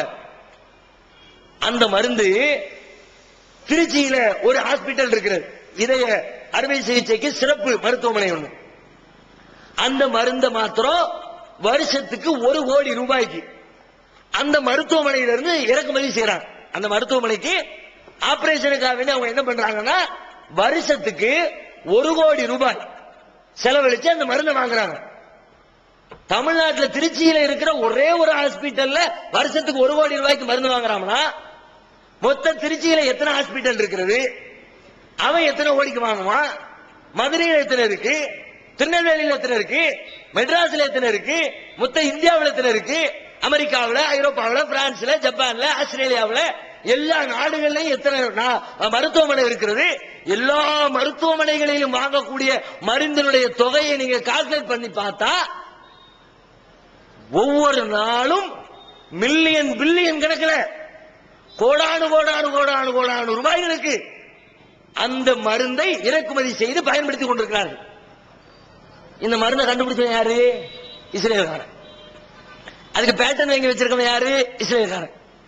அதுக்கான காப்பிரைட்டை வாங்கி வச்சுக்கிட்டு ஒவ்வொரு மருந்து போனாலும் அதுல இத்தனை பெர்சன்டேஜ் அவன் நாட்டுக்கு கமிஷன் போகுது. ஒரு நாளைக்கு எத்தனை கோடி ஒரு பொருள், ஒரே ஒரு சிங்கிள் மருந்தில் இது மாதிரி நூற்றுக்கணக்கில் கண்டுபிடிச்சிருக்கான். அப்படிப்பட்ட விஞ்ஞானிகள் நிறைஞ்சிருக்கிற தேசம் அது. ஆனாலும் அநியாயக்கார தேசம், அதை மறுக்க முடியாது. விஞ்ஞானினா யோக்கியனா இருப்பாங்க. அடுத்தவன் நாட்டை பாலஸ்தீனத்து மக்களை அநியாயமா போய் அவங்களை விரட்டி விட்டுட்டு சொந்த நாட்டு மக்களை அகதிகளாக மாற்றிவிட்டு அயோக்கியத்தனமாக உருவாக்கப்பட்ட தேசம் என்பதில் மாற்று கருத்து இல்லை. ஆனாலும் அறிவாளிகள், மருத்துவர்கள், விஞ்ஞானிகள் அதிலேயும் மாற்று கருத்து இல்லை. அந்த நாட்டில் போனா நாட்டில் இருக்கிறவங்க பூரா யூத, அந்த நாட்டிலே பிறக்கிற எந்த ஆண் பிள்ளையாக இருந்தாலும் ஹத்னா செய்யப்படாமல் மருத்துவமனையை விட்டு அது வெளியில வராது. ஏன் செய்யலாம்? இஸ்லாமியர்களோடு நெருங்கிறதுக்கா, இஸ்லாத்தை ஃபாலோ பண்றதுக்கா? எதுக்கு? சூப்பரான காரியம், அது சாதாரண மேட்ரு இல்ல. பல்வேறு ஆரோக்கியத்திற்கான அம்சங்கள் அதுக்குள்ள இருக்கிறது. சிறுநீர் கழிக்கிறோம், சிறுநீர் கழிச்சு முடிச்ச உடனே சாதாரணமா அந்த முன் தோல் நீக்கப்பட்டிருந்தால் மொத்த சிறுநீரும் உடம்பு விட்டு வெளியில வந்துடும். நீக்கப்படல வச்சுக்குவோம், உடம்புல இருந்து வெளியில வந்தவங்க அந்த முன்னாடி இருக்கிற தோல்ல வந்து உட்கார்ந்துக்குவாங்க. உட்கார்ந்தா என்னதுக்கு ஆகும்? உடம்புக்குள்ள சிறுநீர் இருக்கிற வரைக்கும் பஞ்சாயத்து இல்ல. உள்ள இருந்து வெளியில வந்து அந்த இடத்துல உட்கார்ந்துக்குச்சுன்னா கிருமி வைக்கும்ல, நோய்களை உருவாக்கும்ல. பல்வேறு விதமான பால்வினை நோய்களுக்கு அதுவே ஒரு காரணமாக மாறி போகிறது. அதையெல்லாம் வெட்டி போட்டா சுகாதாரம், குடும்ப வாழ்க்கையில சந்தோஷம், குடும்ப பிரச்சனைகள் 50% ஓஞ்சி போச்சு. கணவன் மனைவி குடும்ப வாழ்க்கையில் திருப்தி வந்தால் மற்ற விஷயத்தை எல்லாம் பெரும்பாலும் கண்டுக்க மாட்டாங்க. அதெல்லாம் அற்ப மேட்டர் விட்டுருவாங்க. இங்க பஞ்சாயத்து வரும்போதுதான் மற்ற மேட்டர்ல பிரச்சனை வெடிக்கிறது. அப்போ ஒரு மனிதனுடைய குடும்ப வாழ்க்கையை, ஆரோக்கியத்தை சமநிலைப்படுத்தக்கூடிய மிக பிரதானமான ஒரு அம்சம் இஸ்லாம் சொல்லக்கூடிய அற்பமான ஒரு சின்னஞ்சிறிய ஆபரேஷனில் ஒரு சின்னஞ்சிறிய தோலை நீக்குவதில் இருக்கிறது என்று சொன்னால் இஸ்லாம் சொல்லக்கூடிய தத்துவம் அர்த்தமற்றதா? அப்ப இது மாதிரி நீங்க எதை எடுத்தாலும் சரி யாரும் குறை சொல்ல இயலாது. அர்த்தம் இல்லைன்னு சொல்லும். சில சொல்லுவாங்க பர்தா போடுறாங்க, அதுக்கெல்லாம் என்ன அர்த்தம்? அதெல்லாம் விவரம் கட்டவன் சொல்றது. பொம்பளைங்களை மூடி வைக்கிறாங்க, அடக்குமுறை பண்றாங்க. என்னத்த அடக்குமுறை பண்ணி விட்டாங்க? ட்ரெஸ் தூக்கி தலையில இருந்து கால் வரைக்கும் பொத்திக்கமான ஒரு பெரிய அடக்குமுறையா? நம்ம வாஜ்பாய் இப்ப மன்மோகன் சிங் எடுத்துக்கங்க, அவரும் பர்தான் போட்டிருக்காரு. யார் அடக்கி வச்சா அவரை? இஸ்லாத்துல பர்தானா என்னன்னா முகமும் முன்கையும் தவிர எல்லா பகுதியும் மறைக்க, அதுக்கு பேர் பர்தா. நம்ம நாட்டுக்கு பிரதம அமைச்சரா உட்கார்ந்து இருக்கிறாரு, அவரே பர்தா போட்டு உட்கார்ந்து இருக்கிறாரு. பர்தானா பர்தானா நீங்க என்னமோ கருப்பு கலர்ல அப்படி தொங்க விட்டு அப்படி இருந்தா தான் பர்தான அர்த்தம் இல்ல. முகமும் முன்கையும் தவிர மற்ற எல்லா பகுதிகளும் மறைக்கப்பட்டால் அதுக்கு பேர் பர்தா. மன்மோகன் சிங் பர்தா. ஏன்னா தமிழ்நாட்டு முதலமைச்சர் பர்தா தானே இன்னைக்கு. பர்தா போல நம்ம பர்தா தான் உட்கார்ந்து இருக்கிறாங்க. கருப்பு கலர்ல சின்னதா தலைக்கு ஒரு முடிய ஒரு கேப்பத்துக்கு போட்டுக்கிறாங்க, பச்சை கலர்லயோ ப்ளூ கலர்லயோ ஒரு குப்பாயத்துக்கு மாட்டிக்கிறான். பர்தா முடிஞ்சு போச்சு. அடக்குமுறையா அடக்குமுறை, விவரம் கட்டணும். குறை சொல்றதுக்கு சிந்திச்சுட்டு சொல்லு. மத்த எல்லா மதத்தையும் குறை சொன்ன மாதிரி இதையும் சொல்லணும். அவர் சில பேர் கேட்பாங்கல்ல, நீ மதமே வேண்டாம்னு சொல்ற ஆளு கிடையாது, இந்து மதத்தை மட்டும் திட்டுற, கிறிஸ்தவ மதத்தை மட்டும் திட்டுற, இஸ்லாத்தை நீ திட்டுறது இல்லை அப்படின்னு உட்கார்ந்து யோசிக்கிறான். என்ன சொல்லலாம்? ஒண்ணுமே கிடைக்கலையே. சரி, இந்த கருப்பு கலர் ட்ரெஸ் இருக்குது, கண்ணங்கரைன்னு கண்ணை உறுத்துது, அதனால அது மேல பழியத்துக்கு போட்டுருவோம். அடக்குமுறை. பெண்களுக்கான உயிருக்கும் கருப்புக்கும் பாதுகாப்பு கேடயமே இந்த ஆடை தானப்பா. ஆம்பளை பற்றி சொல்லணுமா? நம்முடைய உணர்வுகளை நமக்கு விளக்கி தரணுமா? எல்லாருக்கும் எல்லாத்த பத்தியும் தெரியும். இப்ப இந்த பர்தால எவ்வளவு பெரிய நன்மை இருக்குது.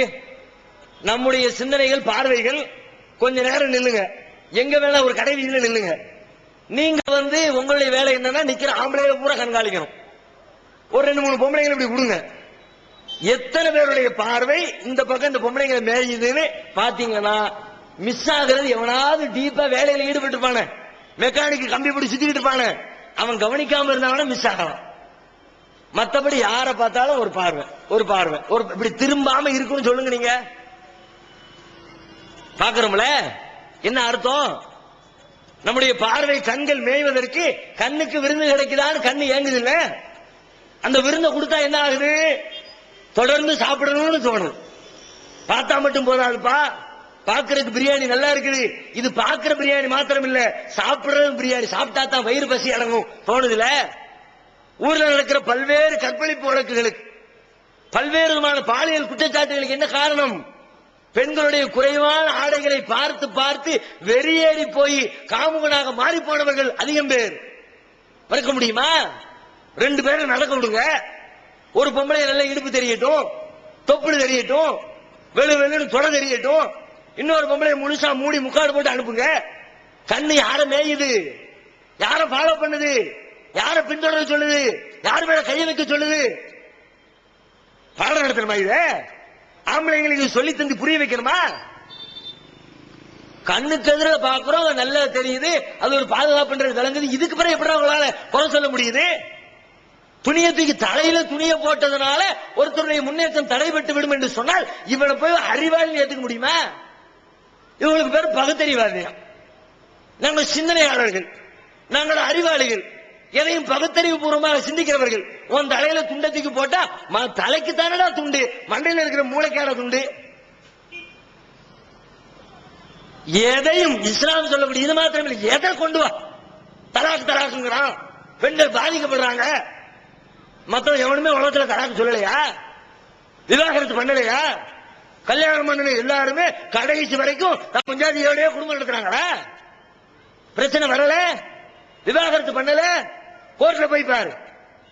தெரியலன்னா குடும்ப நல வழக்குகள் நடக்குமே, அந்த கோர்ட்ல போய் பாரு, பக்கம் பக்கமா அடுக்கி வச்சிருக்கிறான். என்ன வழக்கு? விவாகரத்திற்காக வேண்டி மனு செய்தவருடைய வழக்கு. இப்ப கோர்ட்ல வழங்கலாம், இஸ்லாமிய மார்க்கம் வழங்கக்கூடாதா அந்த அனுமதிய? குடும்ப வாழ்க்கைனா சந்தோஷம் இருக்கும், பிரச்சனை இருக்கும். சேர்ந்து வாழ முடியாத ஒரு நிர்பந்தம் ஏற்பட்டால் பிரிஞ்சு போயிடப்பா. இல்ல கல்லானாலும் கணவன், புல்லானாலும் புருஷன், அப்படியே சொல்லி இருந்தால் லாஸ்ட்ல முடிவு என்ன? கணவன் மனைவிக்கு கல்லறை கட்டி போடுவான், அவ்வளவுதான். வேற என்ன? இவன் கூட குடும்பம் நடத்தணும்னா என்னடா பண்றது? இவனை வச்சு சுகமும் இல்ல, நிம்மதியா இருக்க விட மாட்டேங்கிறான், டெய்லி குடிச்சிட்டு அடிக்கிறான், வாழ விட மாட்டேங்கிறான். யோசிச்சு பாப்பா, விவாகரத்து கேட்டா சந்தோஷமா பிரிஞ்சு போவா. விவாகரத்து கிடைக்கலையா நிம்மதியை தேடி நைட்டோட நைட்டா அம்மிக்கல்ல தூக்கி மண்டையில போட்டு ஆளை காலி பண்ணுவா. இவன் என்ன பண்ணுவான்? ஸ்டவ் வெடிக்க வச்சு ஆளை காலி பண்ணிவிட்டு ஸ்டவ் வெடித்து இளம்பெண் சாவு. ஸ்டவ் வெடிச்சா இளம்பெண் மட்டும்தான் அந்த உலகத்துல சாவணும். வேற 60 வயசு 70 வயசு நன்னிமாறு நன்னமாரெல்லாம் ஸ்டவ் பத்த வைக்கிறதே இல்லையா நம்ம நாட்டுல? வர்ற செய்தியை பூரா பாருங்க, ஸ்டவ் வெடித்து இளம்பெண் சாவு. ஏன்னா அவளுக்கு மட்டும் அது வெடிக்குது, ஊழல் உலகத்துல மத்த யாருக்கும் வெடிக்கிறது இல்லை. என்ன காரணம்? அவளுக்கு தானா வெடிக்கல, புருஷங்காரன் பார்த்தான், இவ கூட சேர்ந்து வாழ முடியல, இன்னொருத்தியோட வாழ்ந்தா நல்லா இருக்கும்னு நினைக்கிறான். அப்ப இவளை கழட்டி விடுவதற்கு சமூகம் ஒத்துக்கொள்ளவில்லை. எனவே இவளை உலகத்தை விட்டு அனுப்பிவிடுவோம் என்று முடிவெடுத்து அவளை ஓச்சு கட்டிடுறான். இப்பதான் இஸ்லாம் வருது, வேணாண்டா உசுர எடுக்காதடா, சந்தோஷமா பிரிஞ்சு போயிடுறான். அர்த்தம் இல்லையா? எதை சொன்னாலும் ஒருவர் இறந்து விட்டார், இறந்தவரை அடக்கம் செய்யணும். நம்முடைய தேசத்தில் எப்படிப்பட்ட அடக்குமுறைகள் இருக்கிறது? எப்படி எல்லாம் அடக்குறோம்? சில பேர் எரிச்சு போடுறாங்க, சில பேர் குளிய தோண்டி அடக்கிவிட்டு பெரிய கட்டடத்தை கட்டி வச்சுறாங்க. முஸ்லீம் இஸ்லாம் என்ன சொல்லுது? மண்ணை தோண்டி உள்ள குளிய தோண்டி உள்ளத்துக்கு போடு, மண்ணள்ளி மூடி, வேற எந்த கட்டடத்தையும் கட்டாத, முடிஞ்சு போச்சு. இறந்தவரை அடக்கம் செய்கிற முறை இஸ்லாம் சொல்கிறது. இப்ப இந்த 3ல எதை தேர்ந்தெடுக்க? எரிப்பது சிறந்ததா? எரிப்பதற்கான தத்துவம் என்ன, காரணம் என்ன, நியாயம் என்ன? அதனால இந்த உலகத்திற்கு கிடைத்த பலாபலம் என்ன யோசிங்க. அடக்கம் பண்ணிட்டு கட்டடம் கட்டுறாங்களே, கட்டடம் கட்டுறது சிறந்ததா? அதுல என்ன நியாயம் யோசிங்க. அடக்கம் பண்ணிவிட்டு எந்த கட்டடம் கட்டாம எடுத்த மண்ணை அள்ளி மூடி போட்டு வந்திருப்பா, வேற எந்த பில்டிங்கும் கட்டிடாதுன்னு சொல்லுற, இதுல என்ன? எரித்தால் ஏற்படக்கூடிய மாசு. இன்னைக்கு பூமியை பாதுகாத்துக் கொண்டிருக்கிற ஓசோன் மண்டலம். நான் சொல்ற இந்த செய்திகளை இந்து சமூக மக்கள், இது மாதிரி இறந்தவர்களை எரிக்கக்கூடிய மக்கள் உங்களை குற்றஞ்சாட்டுறதை நீங்க நினைத்துக் கொள்ள கூடாது. ஒப்பீட்டு அடிப்படையிலே ஒரு மார்க்கத்தினுடைய உண்மை நிலையை புரிந்து கொள்வதற்காகத்தான் அதை நான் விளக்குறேன். எல்லாத்தையும் திட்டுறது, குறை சொல்றது, அடுத்தவங்களை விமர்சிக்க அந்த நோக்கத்துக்காக சொல்லுகிற செய்தி இல்லை. நான் சொல்வதில் தவறு இருந்தால், அல்லது நீங்கள் செய்யக்கூடிய காரியத்தில் உண்மையிலேயே நியாயமான அறிவியல் பூர்வமான தத்துவங்கள் இருந்தால் தாராளமாக நீங்கள் சொல்லலாம். அதை நாங்கள் ஏற்றுக்கொண்டு மக்களுக்கு அறிவிப்பதற்கு தயாராக இருக்கிறோம், தயக்கம் காட்ட மாட்டோம். தவறா புரிஞ்சுக்க கூடாது, அதுக்காண்டி சொல்றோம். மத துவேஷத்தை வளர்த்துட்டாங்கன்னு சில பேர் பித்னா கூட பண்ணி விடுவாங்க, அதுக்காக வேண்டி சொல்லிக் கொள்கிறேன். எரிக்கிறாங்க. என்ன நடக்கு? நம்முடைய பூமி பந்தை பாதுகாப்பதற்காக வேண்டி இறைவன் பல்வேறு பாதுகாப்பு ஏற்பாடுகளை இந்த மண்டலத்தில் பூமிக்கு மேல பல அடுக்குகளாக பல தட்டுக்களை ஏற்படுத்தி வைத்திருக்கிறார். அதுல ஒரு தட்டுக்கு பேர் ஓசோன் படலம், ஓசோன் மண்டலம். இந்த படலம் என்ன வேலையை செய்யும்? சூரியன்ல இருந்து பல்வேறு விதமான கதிர்கள் பூமியை நோக்கி வருகிறது. அது வரக்கூடிய கதிர்கள்ல சில கதிர்கள் மனிதனுக்கு நன்மை விளைவிக்கும், சில வெளிச்ச ஒளி கதிர்கள் மனிதனுக்கு கேடு விளைவிக்கும். அதனால இந்த படலம் என்ன செய்யும்னா, மனிதனுக்கு எந்த கதிர் நன்மை செய்யுமோ அதை மட்டும் கீழே அனுப்பிவிட்டு மனிதனுக்கு எதுவெல்லாம் கேடு விளைவிக்குமோ அதையெல்லாம் அப்படியே பில்டர் பண்ணி தன்னிடத்திலே தக்க வைத்துக் கொள்ளும். இந்த வேலையை ஓசோன் படலம் செய்து கொண்டிருக்கிறது.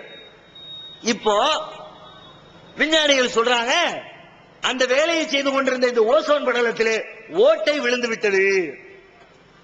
எதனாலேயே ஓட்டை விழுந்துச்சு அப்படின்னா, நம்ம வீட்டுல ஏசி யூஸ் பண்றோம், ஃப்ரிட்ஜ் யூஸ் பண்றோம், நம்முடைய வாகனங்களை ஓட்டுறோம், பெட்ரோல் ஊத்தி டீசல் ஊத்தி வாகனங்களை ஓட்டுறோம். இந்த வாகனத்தில் இருந்து, ஏர் கண்டிஷன்ல இருந்து, ஃப்ரிட்ஜ்ல இருந்து வெளியாகக்கூடிய கரியமில வாயு இருக்குதுல்ல, அந்த கரியமில வாயு மேலே திரண்டு சென்று அந்த படலத்தை ஓட்டை போட்டு விடுகிறது. அதனால பெரிய டேஞ்சர் ஏற்பட்டுக் கொண்டிருக்கிறது. அதை பாதுகாக்கிற பசுமை திட்டங்களை உருவாக்க வேண்டும். ஓசோன் படலத்துக்கு கேடு வராத வகையில் ஏசி கண்டுபிடிக்கப்பட வேண்டும். ஓசோன் படலத்திற்கு சிரமம் ஏற்படுத்தாத வகையில் பெட்ரோல், அந்த டீசல் கண்டுபிடிக்கப்பட வேண்டும், பயோடீசல் கண்டுபிடிக்கப்பட வேண்டும் என்றெல்லாம் சொல்லி விஞ்ஞானிகள் பக்கத்தில் ஒரு பெரிய சர்ச்சை, ஒரு பெரிய விவாதம் ஓடிக்கொண்டே இருக்கிறது. இப்போ நாம இறந்து போனவர்களை எரிக்கிறோம் வச்சுக்குவோம். எரிச்சா நம்ம உடம்புல இருக்கிற அந்த அசுத்தங்களும் கரியமில வாயு வெளியில போகுதே. இந்த ஏசியை விட, பிரிட்ஜை விட, வண்டியை விட, பெட்ரோலை விட, டீசலை விட, இன்னும் கெட்ட அந்த வாயுக்களை விட பல நூற்றுக்கணக்கான மடங்கு கெடுதிகள், கெடுதி நிறைந்த வாயுக்கள், கரியமில வாயுக்கள் நம்முடைய உடம்பிலிருந்து பீரிட்டு கிளம்புகிறது. அந்த கரியமில வாயு ஓசோன் படலத்தை ஓட்ட போடுற வேலையை ரொம்ப ஈஸியா செஞ்சு முடிக்கிறது. அது மாத்திரம் இல்லை, அதனால் ஏற்படக்கூடிய சுற்றுச்சூழல் மாசு. நெருப்பை கொண்டு ஒரு பாடியை போட்டு எரிக்கிறோம், எரிக்கும் போது ஏற்படக்கூடிய புகை, அந்த புகையினால் ஏற்படக்கூடிய பூமியில வாழக்கூடிய மக்களுக்கு ஏற்படக்கூடிய பொதுவான கேடு. சாதாரணமா ஒரு பொருளை எரிச்சாலே நிறைய கெடுதி ஏற்படும். ஆனா மனுஷ உடலை எரிச்சுன்னு வச்சுக்குவோம், அதுல எரிகிறது நம்ம நினைப்ப சாதாரண சதை எரியல, எக்கச்சக்கமான பொருட்கள் எரிகிறது. நம்ம உடம்புல இரும்பு இருக்கிறது, சுண்ணாம்பு இருக்கிறது, மெக்னீசியம் இருக்கிறது, நைட்ரஜன் இருக்கிறது, தங்கம் இருக்கிறது, வெள்ளி, இப்படி பூமியில என்னென்ன உலோகம் இருக்குது, எல்லா உலோகத்தினுடைய ஒவ்வொரு அம்சமும் உடம்புக்குள்ள இருக்கு. அதனால தானே டாக்டர் போனா கூட சொல்லுவாங்க தெரியுமா, பல்லு சொத்தை ஆயிட்டு உனக்கு சுண்ணாம்பு சத்து குறையாயிடுச்சுமா. அப்ப சுண்ணாம்பு இல்லையா திங்க, எதுல சுண்ணாம்பு சத்து இருக்குதோ அதை திங்கணும். ரத்த சோகை வந்துருச்சு உனக்கு இரும்பு சத்து குறையா இருக்குது, இரும்பு இல்லையா திங்க, பேரிச்சம்பழத்தை தின்னு இரும்பு சத்து இருக்குது அதை காட்டுவார். அப்ப இரும்பு இருக்குது, சுண்ணாம்பு இருக்கிறது, இப்படி எல்லா உலோகங்களும் மனித உடம்புல இருக்கிறது, அதற்குரிய சத்துக்கள் இருக்கிறது. இந்த எல்லா சத்துக்களும் எரிக்கப்பட்டு அது புகையாக பரவினால் அதை சுவாசிக்கக்கூடியவர்களுக்கு பெரிய கேடு ஏற்படுகிறது. இவ்வளவு பெரிய கேடு ஏற்படுது. புகை மண்டலத்தால் கேடு, ஓசோன் படலத்துக்கு கேடு, சுவாசிக்கிறவர்களுடைய உடலுக்கு கேடு. அப்ப இவ்வளவு கேடு இருக்கதப்பா, இதையாம்பா செய்றீங்க. சில பேர் அடக்கம் பண்றாங்க பூமிக்குள்ள, அடக்கம் பண்ணிட்டு மேல ஒரு பெரிய பில்டிங்கை கட்டி வச்சிடறாங்க, கட்டடத்தை. இன்னைக்கு பல ஊர்கள்ல கிறிஸ்தவ மக்களுடைய பஞ்சாயத்து என்ன தெரியுமா, கல்லறைக்கு இடம் இல்ல. எவ்வளவு இடத்துலதான் அடக்கம் பண்றது, கட்டணமா கட்டிக்கிட்டே போனாங்கன்னா இருக்கிற இடம் முழுக்க கல்லறையா மாறி போயிருமே. மனுஷன் வாழ்றதுக்கு பூமி இருக்காத, அதிலேயும் கேடு இருக்கிறது. இங்க வந்தா இஸ்லாம் சொல்லுது, கட்டடத்தை கட்டாத, எரிக்கவும் செய்யாத, குளிய வேண்டி உள்ள போட்டு மூடு, உள்ள இருந்து எந்த மண்ணை எடுத்தியோ அந்த மண்ணை மட்டும் மேல போட்டு மூடு, எக்ஸ்ட்ரா மண்ணை போட்டாத. எவ்வளவு பெரிய நன்மை தெரியுமா. நம்ம உடம்புல இருக்கிற சத்துக்கள் எல்லாம் பூமியில இருக்கு. நம்மள கிட்டத்தட்ட 78 வகையான உலோகங்கள், வாயுக்கள், பல்வேறு விதமான தன்மைகள் பூமியில இருக்குத. அது எல்லாம் பூமியில கொண்டு வச்ச உடனே பூமி நம்ம உடம்புல இருக்கிற சத்துக்களை எல்லாம் தனக்குள்ளே எடுத்துக்கொள்கிறது. பூமி வளம் பெறும், ஆரோக்கியமான பூமியாக. பூமியில ஆரோக்கியம், காய்ச்சல் அடிக்கும் கூடாது. பூமியில நல்ல பூமி கெட்ட பூமி இருக்குதுல, விளைச்சல் பண்றோம், விவசாயம் பண்றதுக்கு பூமியை பலப்படுத்துறோம், அங்க கொண்டு போய் நிறைய பொருட்களை கொண்டு போய் கொட்டி அதை தயார்படுத்துறோம். என்ன காரணம், அந்த பூமி வளமான பூமியா வளமற்ற பூமியான்னு ஆய்வு செய்யறோம்ல. அந்த வளத்தை கொடுப்பதில் மிகச்சிறந்த வளம் எதுன்னு கேட்டா, மாட்டு சாணியை விட, இன்னவிட எருக்களை விட, இன்னவிட உரங்களை விட, நம் மனிதனுடைய உடலை கொண்டு போய் பூமியில போட்டா அதுல இருக்கிற சத்து மாதிரி பூமிக்கு சத்து கொடுக்கிற ஒண்ணு வேற எதுவும் கிடையவே கிடையாது. அதனாலதான் பல கபிரிஸ்தான்கள்ல பாத்தீங்கன்னா சில செடி கொடிகள் லேசா ஓரஞ்சாரத்தில் நட்டி வச்சிருப்பாங்க. முஸ்லீம்கள் அடக்குகிற அடக்க தலத்துல அப்படியே சோழ மாதிரி வளர்ந்திருக்கிறது. என்ன காரணம், பூமியினுடைய வளம் தான் காரணம். மனுஷனுக்கு எந்த கெடுதியும் இல்ல, அவனை எரிச்சு ஆசைப்படுத்தி ஒண்ணும் பண்ணல. எரிக்கும் போது கூட அந்த இறக்க உணர்வு கூட அத்து போகும். எரிக்கிற நேரத்தில் உடம்பு எந்திக்குங்க, பாத்திருக்கீங்களா? செத்தவங்களை எரிக்கிற இடத்துக்கு போனீங்கன்னா அதை எரிக்கிறவர் கம்பை கொண்டு அடிப்பார். அந்த உடம்புடைய அந்த முறுக்குகள் எல்லாம் அப்படி வளைஞ்சு உசுறு பெற்று வர மாட்டாரு. முறுக்குகள் எல்லாம் அப்படி வளைஞ்சுக்கிட்டு பாடி எந்திரிக்கும். எந்திரிச்சு அதை வந்து குப்புற விழுந்துட கூடாது பெரிய கம்பத்துக்கு டம்மு டம்முன்னு போடுவார். தன்னுடைய தந்தையை, தன்னுடைய தாயை, தன்னுடைய பிள்ளைகளை, தன்னுடைய உறவினர்களை எரிக்கத்தான் செஞ்சோம். இப்படி அடிக்கிறது மனசு வருமா? இதுல அந்த பஞ்சாயத்துல இருக்குதா? எவ்வளவு கண்ணியமான முறையில குளிப்பாட்டி அடக்க துணியை வச்சு பொதிஞ்சு கண்ணியமா தூக்கிட்டு போய் பூமிக்குள்ள வச்சு அந்த வச்ச உடம்பு மேல கூட முஸ்லீம்கள் மண்ணள்ளி போட மனசு வராம, மற்றவங்க கம்ப வச்சு அடிக்கிறாங்க, ஆனா மண் அள்ளி போட மனசு வராம நேரடியா என் அண்ணன் மேல எப்படி மண்ணள்ளி போடுறது, என் அப்பா மேல எப்படி மண்ணள்ளி போடுறது, எங்க அம்மா மேல எப்படி மண்ணள்ளி போடுறது என்ற தயக்கத்தினால அந்த பாடிக்கு மேல ஒரு ஓலப்பாயை சாத்தி வச்சு, அந்த ஓலப்பாய் கீழே விடாம இருக்கிறதுக்கு அதுக்கு மேல ஒரு பனங்கட்டையை சாத்தி வச்சு, அந்த பனங்கட்டைக்கு மேல மண்ணள்ளி போட்டு எப்படியும் 10 நாள்ல மண்ணு வந்து பனங்கட்டையை திங்கும், உடப்பாயும் திங்கும், உள்ள இருக்கிற உடம்பையும் திங்கத்தான் போகுது. ஆனா என் கண் எதிரில் என் தாய் மீது, என் தந்தை மீது, என் உறவினர் மீது மண்ணள்ளி போட மனசு வராம அவ்வளவு கண்ணியமா அடக்கம் பண்ணிட்டு வர்றேனே, இது அர்த்தம் உள்ளதா அர்த்தமற்றதா? அர்த்தமற்றது யாராவது சொல்ல முடியுமா? எதை எடுங்க, 1 2 இல்ல. இஸ்லாம் சொல்லக்கூடிய எந்த தத்துவத்தை நீங்கள் கையில் எடுத்து பார்த்தாலும், இஸ்லாம் சொல்லக்கூடிய எந்த கட்டளைகளை நீங்கள் வகைப்படுத்தி பார்த்தாலும், அத்தனை செய்திகளுமே அர்த்தம் உள்ளதாக, மனித குலத்திற்கு பயன்படக்கூடியதாக, பயன்படுவதிலேயே மிக எளிமையானதாக அவை அனைத்தும் இஸ்லாம் அமைத்திருப்பதை பார்க்க முடிகிறது. அப்படிப்பட்ட இஸ்லாமிய மார்க்கத்தை ஏற்றிருக்கிற முஸ்லிம்கள் அந்த தூய்மையான இஸ்லாமிய மார்க்கத்தை, அர்த்தமுள்ள இஸ்லாமிய மார்க்கத்தை முஸ்லிம் அல்லாதவர்களுக்கு மத்தியிலே இன்றைக்கு எப்படி காட்டிக் கொண்டிருக்கிறோம்? அதுதான் முக்கியமான கேள்வி. இஸ்லாம் அர்த்தம் உள்ளது, அதை பின்பற்றுகிற முஸ்லிம்கள் அந்த அர்த்த புஷ்டியோடு இஸ்லாத்தை நீங்கள் பின்பற்றுகிறீர்களா? நம்மிடத்திலேயும் அர்த்தமில்லாத காரியங்கள்லாம் உள்ள வந்துருச்சு. நீங்க தூய்மையான இஸ்லாத்தை ஃபாலோ பண்ணுனா யாரும் உங்களை விரல் நீட்டி குற்றம் சொல்ல முடியாது. மற்றவர்கள் எல்லாம் வேண்டும் வேண்டும் என்று கேட்கிற அளவிற்கு அற்புதமான கொள்கை திட்டங்கள் உங்கள் கையில இருக்கிறது. அந்த கொள்கைகளை ஓரம் கட்டிவிட்டு மற்றவர்களை பார்த்து காப்பி அடித்து செய்யக்கூடாத வேலைகளை செய்து நீங்களும் முஸ்லிம்களாகிய நம்முடைய சமுதாயத்திலேயும் அர்த்தமற்ற பல காரியங்கள் ஒன்றன் பின் ஒன்றாக உள்ளே ஊடுருவிக் கொண்டிருக்கிறது. எப்படியெல்லாம் ஊடுருவுது? சில பேர் சில காரியங்களை செய்யறாங்க. ஏன்பா செய்யற? என்ன காரணம்? இஸ்லாத்தில் இப்படி சொல்லப்பட்டிருக்கிறதா? இறைவன் இப்படி சொல்லி இருக்கிறானா? இறை தூதர் சொன்னார்களா?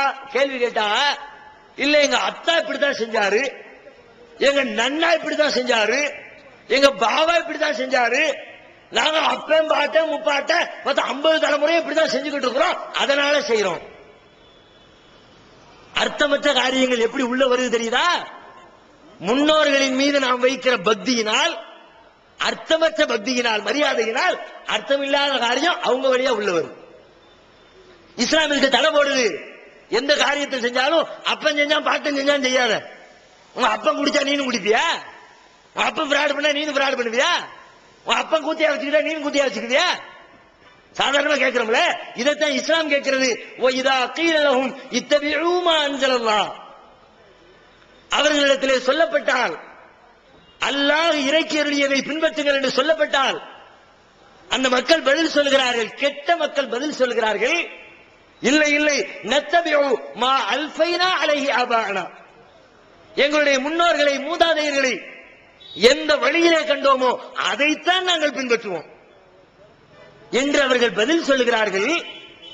நீங்கள் அந்த மக்களை பார்த்து கேளுங்கள், அவ்வளவுக்கான ஆபாவும் லா யாக்கிலூன ஷைஅன் வலா யஹ்ததூன். ஏனப்பா, அவர்களுடைய பெற்றோர்கள் நேர்வழி பெறாமலும் அர்த்தமில்லாத காரியங்களை செயல்படுத்தினாலும் அதையும் நீங்கள் பின்பற்றுவீர்களா? முன்னோர்கள் செஞ்சான்னு செய்திய அர்த்தமில்லாத காரியத்தை செஞ்சிருக்கிற அதையும் நீ ஏன் செய்யற? காரண காரியத்தோடு நியாயத்தோடு செஞ்சா செஞ்சு, அவன் செஞ்சதுக்கு எந்த நியாயமும் இல்லாட்டி அதையும் நீ ஃபாலோ பண்ற. அப்ப அர்த்தமற்ற காரியங்கள் எந்த வழியெல்லாம் வருதுன்னு பார்த்து அதையெல்லாம் அடைச்சு வைக்கணும். முன்னோர்கள் செஞ்சாங்கன்றக்காண்டி செஞ்சா அந்த வழியில அர்த்தம் இல்லாதது முஸ்லிம்களிடத்தை ஊடுருவி விடும். இன்னும் சில பேர் சில காரியத்தை செய்யறாங்க. ஏன்பா செய்யறேன்னு கேட்டா, ஊர் உலகத்தில் எல்லாரும் அப்படித்தானே செய்யறாங்க, அதனால நானும் செய்யறேன். எல்லாரும் செஞ்சா அர்த்தம் உள்ளதா போயிருமா? ஊர் உலகத்தில் நிறைய பேர் வட்டி வாங்குறான், கொடுமைப்படுத்துறான் மக்களை. வட்டி வாங்குறது நியாயமா? அடுத்த பெண்கள் ஆசையோடு பார்த்து அபகரிக்கிறான், நியாயமா போயிருமா? சினிமா பார்க்கறான், நியாயமா போயிருமா? நிறைய பேர் செய்யறாங்கன்னு கணக்கு பார்த்தா நிறைய பேர் அல்லாஹ் விட்டு அடுத்தவங்களை வணங்குறாங்களே, அதை ஏத்துக்கிறியா நீ?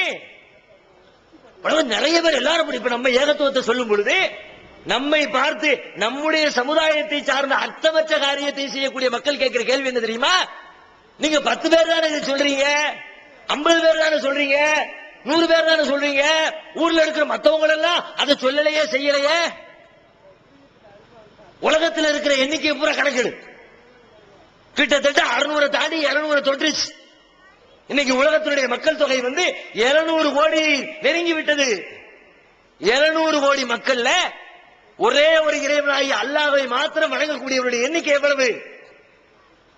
ஒரு 150 கோடி இருப்போமா? ஒரு 200 கோடி இருப்போமா?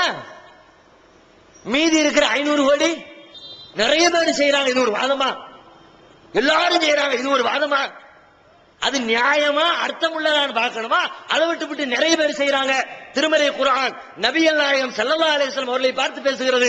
இறைவன் சொல்லுகிறான், வயின் துத்திஉ அக்ஸர மன் ஃபில் அர்தி யுதில்லுக அன் சபீலில்லாஹ்.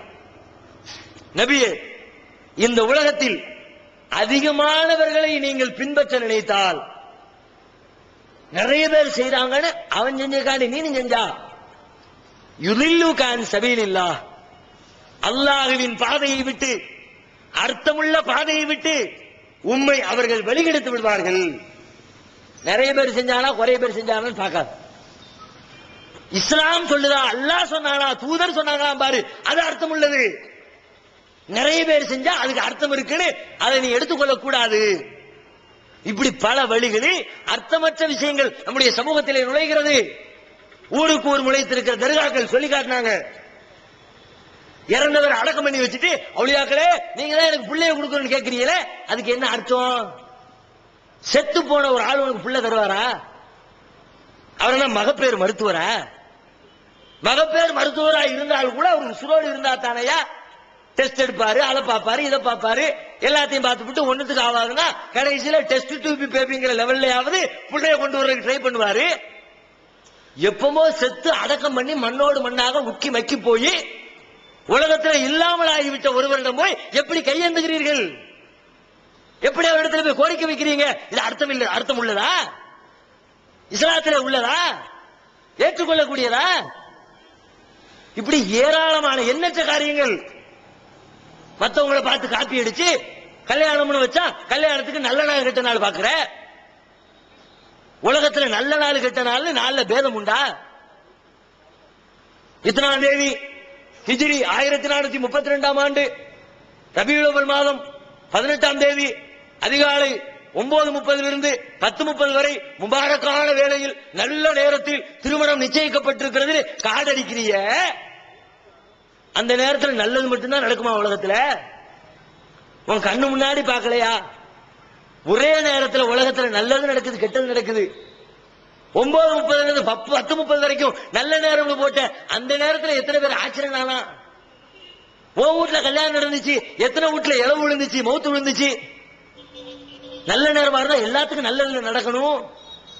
கண்ணுக்கு எதிரில் தெரியுது உலகத்துல நல்ல நேரம் கெட்ட நேரம் கிடையாது. நீ செய்யற வேலையை பொறுத்து அது உனக்கு நல்லதாக அமையலாம், நீங்கள் செய்யும் வேலையை பொறுத்து கெட்டதாக அமையலாம். அர்த்தம் இல்லாத நல்ல நேரம் கெட்ட நேரம் பிரிக்கிறீங்கள. இப்படிப்பட்ட அர்த்தமற்ற காரியங்களை விட்டு இஸ்லாமிய சமூகம் விலக வேண்டும்.